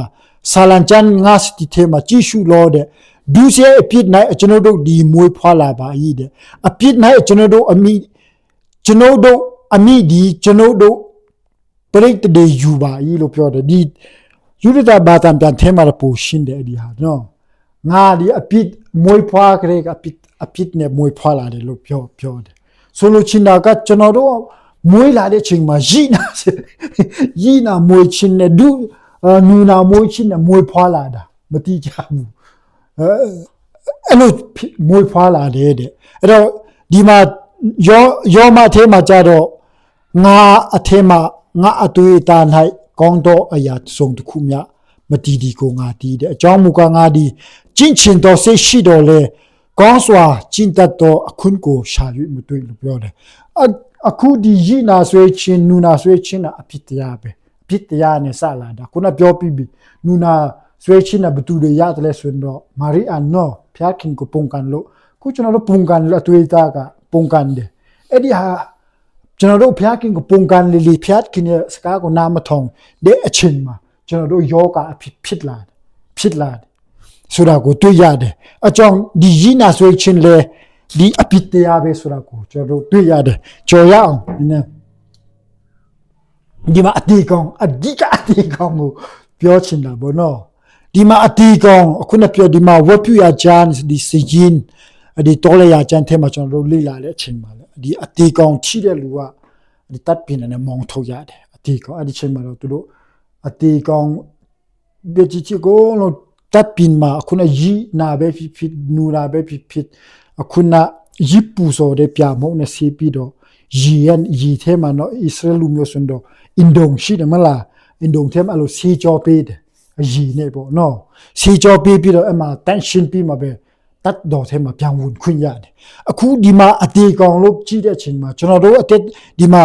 ငါဒီညိုညင်တော့သူဖြစ်ပါဒီကဤအတေကောင်မှငါကိုဘသူကဲထွက်မနေလို့ပြောတယ်အတေကောင်ကဘယ်မှာရှိလဲဘယ်မှာရှိလဲအတွေ့အကြုံမှာရှိတယ်လေအတွေ့အကြုံမှာအဒီကောင်ရှိတယ်ဆိုတော့ကျွန်တော်တို့လည်းဆက်ဆံတယ်လားမဆက်ဆံတယ်ဆိုရင်ကျွန်တော်တို့ကအတင်းတော်နဲ့ပတ်သက်လားမပတ်သက်ဘူးတပ်ပြီးမှမောင်းထုတ်ရမယ်လေမဟုတ်ဘူးလားအဂျီနိုကအတေကောင်တို့ချိတယ်လက်လူတီတွေချိတယ်ဒါပေမဲ့ကျွန်တော်တို့အထဲမှာကိုရှိတာနေ့တိုင်းကိုချိတယ်အဲ့ဒါကြောင့်ဖြည့်ရှင်းဖို့အမြဲတမ်းလိုအပ်တယ်ကျွန်တော်တို့အဒီကောင်ကခုနလိုပြာနဲ့ဆေးကြောပြီးရင်တော့တတ်ပြီးမှာအမရီနဲ့ဆေးကြောတယ်ဒီအခန်းကြီးတော်လျာအခန်းကြီးအခုနငါထဲမှာဖတ်တယ်မလားဒီ6ထဲမှာရောက်တဲ့ချိန်ကြတော့နာဇရိလူလို့ပြောတယ်ဒီအဒီကောင်နာဇရိလူကိုခွဲခြားတဲ့နာဇရိဆိုတာကဘုရားခင်အတွက်ဖေချခံရတာဘောနော်အဲ့လိုသူတို့က9ရက်အတွင်းမှာဖျားခင်တမတ်တဲ့ speech ဒီမှာမတော့ရဘူးလုံးအတန်ရှင်းအောင်ပေါ့အဲ့ဒါကပထမအလုပ်ရပါဒုတိယမှာတေချင်းနဲ့မပတ်တရားဘူးလို့ပြောတယ်အဲ့ဒါအရေးကြီးဆုံးပဲအဲ့ဒီဟာကိုအောင်မြင်တဲ့လူတွေကပဲဖျားခင်နဲ့ဆက်ဆံခွင့်ရတယ်တိတတ်ဖေထားတာပေါ့အခုအတင်းတော်ကဖျားခင်ကဒီလောကအနဲ့တိတတ်ဖေထားတဲ့လူတွေမဟုတ်လားဆိုလိုချင်တာကဒီအတေကောင်နဲ့မပတ်သက်ရဘူးဆိုတဲ့ဘောပဲအဲ့တော့ဒီအဲ့လိုတီချာလေးဖေရှာပြီးတော့အတီကောင်နဲ့လုံးဝမဆက်ဆံဘူးဆိုမှပဲအဲ့ဒီအခန်းကြီး6မှာဆိုတော့ဆုံးမှာဖျားခင်ကောင်ကြည့်ပြီအခုကျွန်တော်တို့အတက်တာတီမှာဒီ3ခုအထဲ3ခုကျွန်တော်တို့အထဲမှာရှိတယ်မလားမဖြေရှင်းတွေကဖျားခင်ကောင်ကြည့်မရဘူးဘောပေါ်လားမရဘူးကောင်ကြည့်အဲ့ဒီငါကဖြေရှင်းခိုင်းတယ်6တို့ဝတ်တာဖြေရှင်းခိုင်းတယ်နောက်ဆုံး6မှာကောင်းကြည့်ပေးတယ်ဒီချာသူတို့ဖေထုတ်တယ်ဥပမာအခုကျွန်တော်တို့အပြစ်ဖြေရှင်းတယ်ဆိုတာကလောကကနဲ့ဖေထုတ်တာလေလောကကနဲ့ကျွန်တော်တို့ကိုဖေထုတ်ပြီးတော့ဘုရားခင်လိုချင်တဲ့တို့သမီးဖြစ်အောင်ဖေထုတ်ရစီကြောတာအဲ့တော့ဒီဟာကိုဖျက်ကျော်ပြီးမှပဲဘုရားခင်ကောင်းကြည့်လာခုကျွန်တော်တို့အတက်တာတီးမှာလဲခုကျွန်တော်တို့ဘ ဖျားခင်ကောင်းကြီးလို့အပြင်ပိုင်းကိုပြောတာမဟုတ်ဘူးနဲ့ဖျားခင်ကောင်းကြီးဆိုတာကဂျေဇုတော်ခရစ်တော်ပဲခုကျွန်တော်ခရစ်တော်ကိုအရင်တော့ကကျွန်တော်တို့ခရစ်တော်ခံစားတာနဲ့အခုခံစားတာတူလားမတူဘူးအဲ့ဒါကိုပြောတာဒီကအတွေ့အတာထဲမှာရှိတဲ့အတေကောင်းခုနညပတ်ချင်းဖေရှင်းတွေမှာအတွင်းထဲနဲ့ဖြည်းနဲ့ကျွန်တော်တို့ကိုဖျားခင်ကောင်းကြီးခံစားမှာဖြစ်တယ်တယောက်ထဲနေတဲ့ချိန်မှာလည်းတယောက်ထဲနေတဲ့ချိန်မလို့တော့ဘူးတင်းတော့မစူးဝင်တဲ့အဲ့ဒါကိုပြောတာမဟုတ်ပဲနဲ့ကျွန်တော်တို့အတက်တာကကျွန်တော်တို့ဘေးနားမှာလူဘလောက်ပဲလေကျွန်တော်တို့အတက်တာကဖျားခင်ကပန်းတိုင်ကိုတီးတဲ့အချိန်မှာကိုယ့်အကူကျွန်တော်တို့နှုတ်ကပတ်တော်ရည်နဲ့ဆေးကြောပြီးတော့အသက်ရှင်တဲ့အသက်တာကိုပြောတာဖြစ်တယ်ဒီယောဂသုံးမျိုးဟာအကြောင်းဒီအတီကောင်ကဘယ်မှာရှိတယ်လဲဆိုတော့ကျွန်တော်တို့အထဲမှာရှိတယ်အဲ့ဒီဟာကိုဖြေရှင်းဖို့ကျွန်တော်တို့အရင်ကညီကိုကလည်းအများကြီးပြောထားတယ်ကျေးဇူးတော်ကြောင့်နော်ကျွန်တော်တို့မဖြေရှင်းနိုင်ဘူးဒီအတီကောင်ကနော်အတီကောင်ဆိုတာကဘယ်မှာရှိလဲဆိုတော့ကျွန်တော်တို့အတွေ့အကြခန္ဓာကိုယ်ပဲခုနယောဂအားလုံးကလည်းအတွေ့အကြခန္ဓာကိုယ်ပဲဒါဆိုရင်တော့ဘုရားသခင်ရဲ့အခုနအဖက်ခံအဲ့ဒီကဘာဦးချန်ကိုလေ့လာတဲ့ချိန်မှာအာဒမ်ကိုကြည်တော့အိခိုင်ပြီးတော့နန်ယိုးကိုထုတ်တယ်မလားပြီးတော့နန်ယိုးနဲ့အသားကိုစိတ်ဆက်ပြီးတော့မင်းမဖြစ်လာတယ်အဲ့ဒီဟာကိုအာဒမ်စီမယူသွားတဲ့ချိန်မှာအာဒမ်မတန်မချစ်ကြိုက်ငါအယူထဲကယူငါအသားထဲကသားဆိုပြီးတော့ပြောတယ်အဲ့ဒါပုံရိပ်ပေါ့နော်အခုအဲ့ဒီအာဒမ်အစိမန်တော့အာဒမ်ဖြစ်တဲ့ခရစ်တော်ကသူတည်တဲ့အချိန်မှာပေါ့နော်သူလည်းဝါကတဲ့မှာတည်တဲ့အချိန်မှာဘလို့ရှိတယ်လဲဆိုတော့သူအဲ့ဒီယောမစိတာတွေကကြည်တဲ့အချိန်မှာတည်ပြီလို့ခရစ်တော်ယေရှုခရစ်တော်လည်းဝါကတဲ့မှာတည်ပြီဒီတော့မယုံလို့သူတို့ကဆန်ဆွတ်နဲ့ထိုးတဲ့အချိန်မှာအသွေးနဲ့ရည်စီကြလာတယ်တဲ့အဲ့ဒီအသွေးနဲ့စီကြလာတဲ့ဟာကကျွန်တော်တို့ကြည့်တဲ့အချိန်မှာဒီအသွေးကကျွန်တော်တို့ရဲ့အပြစ်တရားကိုစီကြောပေးခြင်းဖြစ်ပြီးတော့ဒီရည်ကြတော့အခုနပြောတဲ့အတင်းတော်ပေါ့နော်နှစ်ခုစလုံးကအဲ့ဒီအသွေးရောအဲ့ဒီရည်ရောနှစ်ခုစလုံးကဘုရားသခင်အတွက်စီကြောခြင်းပဲဒါပေမဲ့မတူတဲ့ဟာရှိတယ်ဒီအသွေးကြတော့ယေရှုခရစ်တော်လည်းဝါကတဲ့မှာတည်ပြီးတော့ဒီဟေပြခန်းကြီးကိုပေါ့နော်ကိုစံဟီကိုကျွန်တော်ရှစ်အငယ်ရှစ်ကိုကျွန်တော်ကြည့်တဲ့ချိန်မှာအဲ့ဒီအတိုင်းရှင်းဆုံးဌာနမှာယေရှုခရစ်တော်ဝင်သွားတယ်ဝင်သွားတဲ့ချိန်မှာအဲ့ဒီအတွေ့တော်ကိုဘုရားသခင်အဲ့လိုတရားမပြဘူးပေါ့နော်ဝိညာဉ်တော်အဖြစ်ကျွန်တော်တို့တဘောပေါက်တာကယေရှုခရစ်တော်ကအတွေ့တော်ကိုဘုရားသခင်အတိုင်းရှင်းဆုံးဌာနမှာဘုရားသခင်ကိုပြတဲ့ချိန်မှာအဲ့ဒီအတွေ့တော်ကိုမြင်တဲ့ချိန်မှာအခုကျွန်တော်တို့အပြစ်သားအားလုံးကိုအပြစ်ခွန်လွတ်ပြီးဆိုတာကျွန်တော်တွေ့ရတယ်နော်အဲ့ဒါကျွန်တော်တို့ခံစားပြီးသားယောမအခန်းကြီး၄အငယ်ခွန်းမှာမတရားသောအမှုများမှခွန်လွတ်ခံရ၍အပြစ်များဖုံးအုပ်ခြင်းခံရသောသူတို့သည်မင်္ဂလာရှိ၏တဲ့အောက်မှာဆိုတော့သခင်ဖျားအပြစ်တင်တော်မူခြင်းနဲ့လွတ်တော်သူတို့သည်မင်္ဂလာရှိ၏လို့ပြောတယ်ဒီမှာကျတော့ဖုံးအုပ်တယ်လို့ပြောတယ်မလားအပြစ်တရားကိုဘုရားသခင်နဲ့ယေရှုခရစ်တော်အပြစ်ကိုဖုံးအုပ်လိုက်တဲ့ချိန်မှာဘုရားသခင်နဲ့ကြည်တဲ့ချိန်မှာအပြစ်မမြင်တော့ဘူးနံပါတ်1နော်နံပါတ်2မှာဆိုရင်ဘာလဲဆိုတော့ဒီ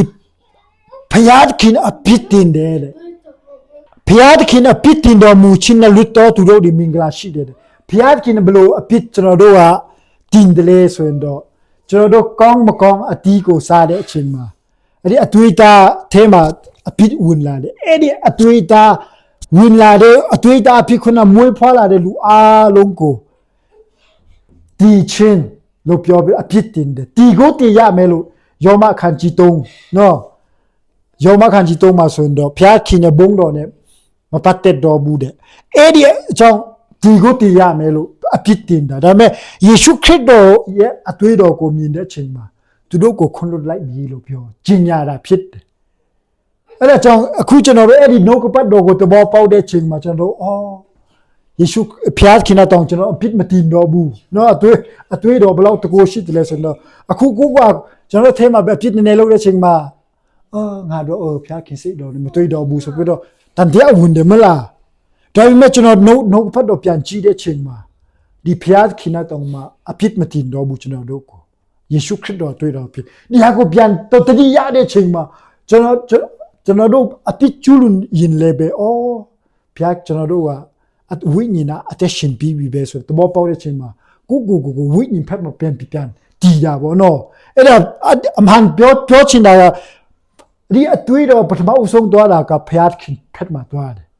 ဖျားခင်ကိုပြတာဖျားခင်နဲ့တနည်းပြောမှဆိုတော့ဖျားခင်မျက်စိကိုမြင်မှန်တတ်ခိုင်းတဲ့ညီကိုဗန်တန်းကပြောတာမြင်မှန်တတ်ခိုင်းတဲ့ချိန်ကြည့်တဲ့ချိန်မှာအဲ့ဒီအဖြစ်မမြင်တော့ဘူးတဲ့အဲ့ဒီအိန္ဒိယနိုင်ငံလာအဖိုးကြီးကအဲ့ဒီစံကုန်းပေါ်နော်အဲ့ဒီကောက်ရိုးကိုကျွေးတဲ့ချိန်မှာနွားတွေကမစားချင်တော့ဘူးတဲ့အဲ့ဒါသူကမြင်မှန်ယူပြီးတော့မြင်မှန်အစင်းတက်တွေ့ရကြည့်တဲ့ချိန်မှာအစင်းရောင်နဲ့တွေ့တာနဲ့အဲ့ဒီနွားတွေကအဲ့ဒီမြက်အချောက်ကိုကိုလုံးစားပစ်တယ်ဆိုလိုချင်တာကအဲ့ဒီမြင်မှန်ပုံစံပဲဖျားခင်အတွေ့ခရစ်တော်ရဲ့အတွေ့တော်ကဖျားခင်ရှိမှာကျွန်တော်တို့အခုကြည့်တဲ့ချိန်မှာအပြစ်မမြင်တော့ဘူးအပြစ်မရှိဘူးလားရှိတယ်လေခုကျွန်တော်တို့ဟိုတနေ့ပြောပြီးဒီအတွေ့အတားထဲမှာအပြစ်အပြည့်အဝကိုရှိတာဒီမှာခွန်လို့ချင်းခံတာကဝိညာဉ်ပဲနဲ့ကျွန်တော်တို့ဝိညာဉ်ပဲအဲ့ကျွန်တော်တို့တဘောပေါက်ဖို့ဒီတော့လည်းမတီးလို့ကျွန်တော်တို့ကကုန်းလုံးကိုဖျားအတွေ့တော်နဲ့ဆေးကြောပြီးတဲ့အဲ့ကြာလာတော့အခုညီကိုတွေအသက်တာမှာကြီးလေကျွန်တော်တို့အသက်ရှင်တဲ့အရာကခရစ်တော်ဖြစ်တယ်တဲ့နော်ခရစ်တော်ဖြစ်တယ်ဆိုတော့ကျွန်တော်တို့အသက်ရှင်တဲ့အရာခရစ်တော်ဖြစ်သလားတချင်းလုံးလူတွေကိုပဲဆဲတာလေonline ထဲမှာဆဲလိုက်နော်အပြင်မှာဆိုတော့ဆဲလိုက်ကျွန်တော်တို့တဘောပေါ်ဒီဟာနှလုံးမပတ်သက်ပဲနဲ့ကျွန်တော်တို့ဝိညာဉ်ထဲမှာပဲဝိညာဉ်ကိုပဲဖျားခင်ကျွန်တော်တို့ဆေးကြောပေးတာဖြစ်ပထမဦးဆုံးဒါကြောင့်ဒီဟာပဲခွင့်လွှတ်ခြင်းခံရတာနံပါတ်1နော်ဖျားခင်တနည်းပြောမှဆိုဖျားခင်ရဲ့နှလုံးသားကိုဆေးကြောပေးတာနံပါတ်2မှာဆိုတော့အရင်ကကျွန်တော်တို့ပြောပြီးချင်းတယ်ညဒီချန်ခန်းကြီးစနစ်ထဲမှာအမြဲတမ်းညီကိုဒီကိုအပြစ်တင်တဲ့လူကဘာတူလဲဆိုတော့စာတန်အဲ့ဒီစာတန်ကိုလည်းဖျားသခင်ကယေရှုခရစ်တော်အသွေးကိုပဲပြတဲ့ချိန်မှာစာတန်ကရှုံးနေတာအမှန်တော့ဒီစာတန်ဖက်မှာလည်းအသွေးတော်အလုံးလုံးတယ်နော်ကျွန်တော်ကိုအခုကိုရင်ဆိုင်နေမလားချင်းစာတန်ငါတော့ဆုပ်လို့ဆိုပြီးတော့ဒါပေမဲ့ဖျားခင်စာတန်ကရှုံးနေတဲ့အရာကအသွေးတော်ပဲနံပါတ်3မှာဆိုတော့ကျွန်တော်တို့ autopastic မှာနော်ကျွန်တော်အဖြစ်ခုဖျားခင်ဝိညာဉ်တော်နဲ့မဆိုင်တဲ့အရာကျူးလွန်တယ်မလားကျူးလွန်တဲ့အချိန်မှာကျွန်တော်စိတ်မပြောတော့ဘူးစိတ်မပြောတဲ့ကျွန်တော်ဒီနေ့ဖျားခင်ကိုကျူးလွန်မိပြီဆိုစိတ်မပြောတဲ့အချိန်မှာငါတို့ဖျားခင်နဲ့နှလုံးတို့မထီတော့ဘူးဆိုပြီးတော့ခံစားတယ်ဒါပေမဲ့ဒီအတွေ့အတော်ရဲ့လှုပ်ဆောင်ချက်ကိုကျွန်တော်တို့ပြန်တတိယပြီးတော့ကျွန်တော်တို့ကမတိုင်ရှင်းပါဘူးယေရှုခရစ်တော်ရဲ့အသွေးတော်ကြောင့်ဖျားခင်ကျွန်တော်တို့ကိုခွင့်လွှတ်လာဆိုပြီးကျွန်တော်တို့ပြန်တဘခရစ်တော်ရဲ့အသွေးတော်ကိုပြန်ယူဆောင်သွားတဲ့အချိန်မှာဒီ autopastic မှာကျွန်တော်တို့မတိုင်ရှင်းရင်လေကျွန်တော်တို့ပြန်ပြီးတော့ဆေးကြောချင်းခံရတယ်အဲ့ဒါအသွေးတော်လှုပ်ဆောင်ချက်ပေါ့နော်အဲ့ဒါဒီမှာအသွေးတော်လှုပ်ဆောင်ခြင်းအဖြစ်ဒီမှာအတေခံတဲ့ချိန်မှာအသွေးတော်လှုပ်ဆောင်ခြင်းအဖြစ်ကျွန်တော်တို့ကိုဖျားခင်ခွင့်လွှတ်တယ်အဲ့ဒီခွင့်လွှတ်ခြင်းတဘောခွင့်လွှတ်ခြင်းကိုကျွန်တော်တို့အပြစ်တင်ခြင်းကိုကျွန်တော်တို့တဘောပေါက်တဲ့နေ့မှာကျွန်တော်ကတန်ရှင်လို့ဖြောင်းမတ်လို့မဟုတ်ဘဲနဲ့ဘုရားခရစ်တော်ရဲ့အသွေးကြောင့်ပဲကျွန်တော်ကဘုရားခင်အပြစ်ကိုခွင့်လွှတ်တယ်ဆိုတော့တဘောပေါက်တဲ့အချိန်မှာကျွန်တော်ကတန်ရှင်တော်ဝိညာဉ်တော်သိစိတ်ခတ်တာဖြစ်တယ်အဖက်ခန်းကြီးတစ်ငယ်ဆက်တုံးထဲမှာနော်အဲ့တော့ဂျင်းညီကိုကပြောတယ်လေအဲ့ဒီသိစိတ်ခတ်တဲ့အကြောင်းပြောတဲ့အချိန်မှာအရင်တော့ရှင်ဘုရင်ရဲ့သိစိတ်ခတ်တဲ့သိစိတ်တုံးထူတဲ့အချိန်မှာလက်စွပ်နဲ့သိစိတ်ထူတယ်အဲ့ဒါဘယ်မှာတွေ့ရတယ်လဲဆိုတော့ဒီဒန်ဂျီလာချန်ဒိတ်တွင်ထဲမှာပို့တဲ့အချိန်မှာရှင်ဘုရင်နဲ့သိစိတ်ခတ်ပြီးတော့ချိတ်ပစ်တာနော်အဲ့ဒီဟာသိစိတ်ရပါသိစိတ်လက်စွပ်တော့လက်စွပ်ထဲမှာလက်စွပ်တော့အဲ့ဒီလက်စွပ်တော့ဘာလက်စွပ်ဖြစ်မလဲ ဟမ်မလဲဆွဖြစ်နိုင်မလဲသူကမဟုတ်ဘူးလေလက်စွပ်တာဘာလို့ချလဲဘယ်လက်စွပ်ကျွန်တော်လက်စွပ်တာဘာလဲအဲ့ဒါမဟုတ်ဘူးလေဘာလို့ထားတယ်လေဒီလက်စွပ်တာဘာလဲရွှေလေမဟုတ်ဘူးလားအရာအဲ့ဒီရွှေဒါဆိုရင်တန်ရှင်းတော်ဝိညာဉ်တော်ဒီစိတ်ခတ်တဲ့ဟာကဘာခတ်လဲတန်ရှင်းတော်ဝိညာဉ်တော်ဝတ်ကျွန်တော်တို့ကိုဒီအတွေ့တော်ရဲ့အပြစ်ဖျားခြင်းအပြစ်မတင်တော့ဘူးဆိုတာသဘောပေါက်တဲ့အချိန်မှာကျွန်တော်တို့ကိုဒီစိတ်ခတ်တယ်တဲ့နော်အဲ့ဒီဒီစိတ်ခတ်တာဘာဒီစိတ်ခတ်မလဲရွှေဖျားခြင်းရဲ့ဖြစ်ခြင်းလက်စွပ်ဒီစိတ်ဆိုတာခုနပြောပြီးပြီလေအရင်တော့အရှင်ဘုရင်တွေတုံးတဲ့ဟာကလက်စွပ်ဖြစ်တယ်အဲ့ဒီလက်စွပ်ကရွှေပဲအဲ့လိုကျွန်တော်တို့ဒီစိတ်ခတ်တာကရွှေနဲ့ခတ်ထားတာဒီရကျွန်တော်တို့ဝိညာဉ်လူသားဝိညာဉ်နဲ့ဘုရားသခင်ရဲ့ဝိညာဉ်ပေါင်းစည်းတဲ့အချိန်မှာကျွန်တော်တို့ဝိညာဉ်နဲ့ရွှေဖြစ်သွားတယ်ခရစ်တော်တနည်းပြောဆိုခရစ်တော်ဘောဘုရားရဲ့ဖြစ်ခြင်းနဲ့ရွှေမဟုတ်လားအဲ့ဒီဘုရားဖြစ်ခြင်းနဲ့ခရစ်တော်မဟုတ်လားအဲ့ဒီခရစ်တော်ဖြစ်ခြင်းနဲ့တန်ရှင်တော်ဝိညာဉ်မဟုတ်လားအဲ့ဒီရွှေကိုခတ်တာအဲ့လောက်ကြည့်တော့ကျွန်တော်တို့မတုံးရဘူးလေပြောချင်တာကကျွန်တော်တို့ရဲ့ဖြစ်ခြင်းနဲ့ရွှေဖြစ်တယ်နော်အကြောင်းအတင်းတော်ကိုတီဆောက်တာကဒီဟာနဲ့ဆောက်တာရွှေနဲ့တဲတော်ဝန်အထက်အားလုံးကဘာနဲ့ဆောက်တယ်လဲမရောက်သေးလို့မရောက်သေးလို့အပြင်ပန်းမှာဆိုတော့ထပ်ကာထားတယ်အပြင်ဖက်မှာဆိုတော့အဲ့ဒီထေရောဘောဗမာလိုပြောရင်တော့ကိုထေဘောနော်အတွင်းပိုင်းကိုထေအားလုံးကရွှေနဲ့ကိုလုံးတုတ်လင်းထားတယ်တဲတော့အတွင်းလေအပြင်နဲ့ကြည့်တဲ့ချိန်တော့ရုပ်ဆိုးတာပေါ့အတွင်းထဲမှာဆိုရွှေပဲကိုလုံးဆိုလိုချင်တာကကျွန်တော်ရဲ့အတွင်းဆုံးဖြစ်တဲ့တန်ရှင်းရတဲတော်ဖြစ်တဲ့ဒီမှာရွှေနဲ့ဖျားခင်တုတ်လင်းထားတာဖြစ်တဲ့တန်ရှင်းတော်ဝိညာဉ်တဘောပေါက်ဖို့ရွှေပဲဒါဆိုတော့ဘန္တာပေါ့လောက်ရှိတန်ဖို့ရှိတယ်ဆိုတော့ကျွန်တော်ပြောပြတာပထမဦးဆုံးဖျားခင်ရွေးနှုတ်တာကဒီဟာပဲကျွန်တော်ဒီဟာမဟုတ်သေးဘူးနဲ့အကြောင်းဒီဟာကိုဖျားခင်တာကျွန်တော်တို့ကိုသူ့ချင်းဆိုင်ရာကျွန်တော်တို့ဝိညာဉ်အသက်ကိုပေးတာဖြစ်တယ်ဒီအသက်အခုဒါဆိုတော့ဒီအသက်ကိုကျွန်တော်တို့ရပြီဆိုတော့ကျွန်တော်လှုပ်ဆောင်ဘူးအားလုံးကဒီအသက်နဲ့လှုပ်တာလားမဟုတ်ဘူးဘာလို့လှုပ်တယ်လဲဆိုတော့တခါတလေတော့လှုပ်တာနော်ခါတလေပေါ်တယ်လေကောင်းမြတ်ခြင်းတွေ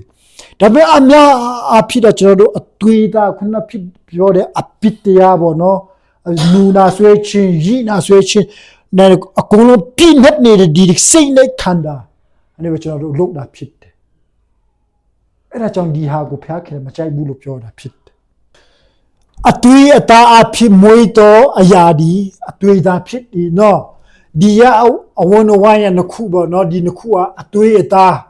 နေမွေတော့အရာဖြစ်တယ်နဲ့ဒီကိုဟိုနေရှင်းပြပြီးပြီဝိညာဉ်တော်အဖြစ်မွေတော့အရာဒီဝိညာဉ်ဖြစ်တယ်အဲ့ဒါကျွန်တော်တို့ကိုယ်ပြပြသဘောပေါက်ဖို့နဲ့တော့ဒီဟာကအတွေ့အတာဖြစ်တယ်ကျွန်တော်အတက်ကြတယ်ဝိညာဉ်ရပြီးပြီဒါပေမဲ့အတွေ့အတာနဲ့ပဲတက်ရှင်သေးတယ်ဒီဟာကိုဒီနေ့ patient ဖို့ပြန်ပြောတာဖြစ်တယ်နဲ့ဒီမှာကြည့်ရအောင်တစ်ချက်လောက်အတူဖတ်မယ်ကွာဒီဟာတော့ကြောင့်မူကားအတိညာကိုအတွေ့အတာအပေါ်ထားရှိခြင်းဒီတည်ခြင်းဖြစ်၏သို့တော့အတိညာကိုဝိညာဉ်ပေါ်ထားရှိခြင်းဒီအသက်နဲ့ငြိမ်သက်ခြင်းဖြစ်၏လို့ပြောတယ်ဒီမှာအတိညာမလားဒီအတိညာဆိုတာကစိတ်ကိုပြောတာဒီအတိညာကိုတဲ့အတိညာကိုအတွေ့အတာပေါ်မှာထားတဲ့အချိန်မှာတည်ခြင်းဖြစ်တယ်တဲ့နဲ့ဒါဆိုတော့ဒီကျွန်တော်တို့ရဲ့အတိညာနာဒီမှာဝိညာဉ်ပေါ်မှာထားတဲ့အချိန်မှာ intention attention ဖြစ်တယ်အဲ့တော့ကျွန်တော်တို့ဒီဟာဆိုင်တဲ့အကြောင်းဒီမှာ color အတူတူတော့ autopsy နဲ့ဒီအတိညာနာကျွန်တော်တို့အတူတူတွဲထားတာဒါဆိုတော့ autopsy ဆိုတာကဟိုတနေ့ကျွန်တော်တို့ပြောပြီးပြီကျွန်တော်တို့အပစ်တီလုပ်တဲ့အချိန်မှာဒီဟာဖျားခင်မကြိုက်ဘူးကြိုက်တယ်ဆိုတာကိုခွဲခြားတဲ့ဟာပေါ့နော်ဒီမှာဒီအတိညာနဲ့ကျွန်တော်တို့အထက်ကညီကိုပေါ်လို့ကြတော့ငါ ငါဒီလဝခရစ်တော်နဲ့အတူလဝကတိုင်မှာငါတည်ပြီလို့ပြောတာကဒီအတိညာဏ်ကိုပြောတာဖြစ်တယ်နဲ့ငါအသက်ရှင်သေးလို့ပြောတာဒီဝိညာဉ်ထဲကနေဒီမှာပြတ်နှံ့တာကိုပြောတာဖြစ်တယ်အဲ့တော့ဒီငါလို့ပြောတဲ့အတိညာဏ်ဘယ်မှာလို့ဆိုတော့အတ္တလို့ပြောတယ်စိတ်ရနော်အဲ့ဒါလူရဲ့ဖြစ်ချင်းကြိုးစားပြီးတော့အားထုတ်ပြီးတော့ဒီအဖြစ်တရားကိုနိုင်ဖို့သူတို့ကကြိုးစားတာပေါ့နော်ဒီဘာသာတရားကဒါပေမဲ့အခုကျွန်တော်တို့ဝိညာဉ်ဖက်မှာဆိုတော့ဒီအတိတရားကိုလဝကတဲ့မှာဆုံးတတ်တယ်ငါတို့တီးပြီးမလားငါတို့လူဟောင်းဒီထိုးခင်းနေတူရောမခန်းကြီး66မှာဆိုတော့ငါတို့လူဟောင်းဒီထိုးခင်းနေတူလဝကတဲ့မှာအတိတချင်းကိုခံပြီးလို့ကျွန်တော်တို့တီးတယ်မလားတရားသေးမှာတော့တီးပြီးလေဒါမဲ့ကျွန်တော်တို့အထဲမှာဒီဟာကတီးပြီးလားမတီးဘူးခုရှင်သေးတယ်ဒီအတေကောင်ကလည်းပဲအခုကျွန်တော်တို့တရားဟောတာလေဒီအတေကောင်လည်းပဲသူများကိုဆဲတာဒီကောင်လည်းပဲကောင်းမှုပြုတာဒီဒီထဲမှာတုံးကောင်းတာရောဆိုးတာရောအကုန်လုံးဒွန်တွဲတယ်ဒါပေမဲ့ဘုရားခင်ဒီဟာကိုမလို့ချင်ဘူးတဲ့နဲကြည့်ရအောင်တစ်ချက်လောက်ဟောဒီမှာနော်ထို့ကြောင့်တဲ့အတွေ့အကြုံနဲ့ရှိတော်သူတို့ဒီဘုရားခင်ရဲ့စိတ်တော်နဲ့မတွေ့နိုင်ဘူးလို့ပြောတယ်ဘလုံးဒီကောင်းအောင်လို့ဒီထဲမှာရှိတယ်လေစိတ်ထဲမှာဒီခန္ဓာကိုယ်နဲ့စိတ်ထဲမှာဒီတွေ့တာလို့ပြောတဲ့ချိန်မှာဒီခန္ဓာကိုယ်ထဲမဟုတ်တော့ဘူးနှစ်ခုစလုံးဖြစ်သွားပြီယောမထဲမှာကျွန်တော်ကြည့်ချိန်မှာအတွေ့အကြုံနဲ့ဆိုင်ပြန်တိုက်ခံကြတယ်မလားဒီစိတ်ဒီအခန္ဓာကိုယ်ကိုတွန်းထန်တယ်ဒါပေမဲ့ဒီခန္ဓာကိုယ်ထဲရှိတဲ့အတွေ့အကြုံငါ့ကိုဖန်ဆုပ်တယ်လို့ပြောတယ်အနိုင်ယူသွားတာပေါ့နော်ဒီစိတ်ကိုခန္ဓာကိုယ်ထဲရှိတဲ့အတွေ့အကြုံကအနိုင်ယူတဲ့ချိန်မှာဒီတစ်ခုဟာတစ်ခုဖြစ်သွားတယ်ပေါင်းစည်းသွားတာပေါ့အကြောင်းဒီအတိညာဏ်ထဲနဲ့အလိုဆန္ဒထဲနဲ့လုံးတဲ့ဟူသည်များအားလုံးဒီမှာအတွေ့အကြုံနဲ့ရှိတော်သူတို့ဒီဖျားခင်တဲ့စိတ်တော်နဲ့မတွေ့နိုင်ဘူးလို့ပြောတယ်မတွေ့နိုင်တော့ဘူးဒီထဲမှာရှိတယ်လေတရားဟောတာလည်းရှိတာပေါ့အဲ့ဒါကျွန်တော်တို့လည်းလုံးတာပဲကျွန်တော်တို့လုံးတယ်ညီကိုတွေလည်းလုံးမှာပဲနော်လုံးတဲ့ဒီဟာကိုကောင်းတဲ့ဟူသည်များအားလုံးနဲ့ဖျားခင်စိတ်တော်မတွေ့ဘူးကောင်းတယ်လို့ပြောတဲ့ချိန်မှာတခြားကောင်းတာမပြောဘဲနဲ့ဒီကနှုတ်ကပတ်တော်သူများစီမပြောတဲ့ဟာနံပါတ်1ကောင်းတာလို့တာတက်တိခံတဲ့ဟာကျင့်ကြမှာပေါ့ကျင့်ကြတယ်မလား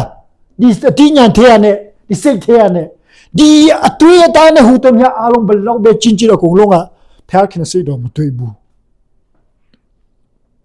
အဲ့ဒါတော့ပေါ့ဖို့အဲ့ဒါကြောင့်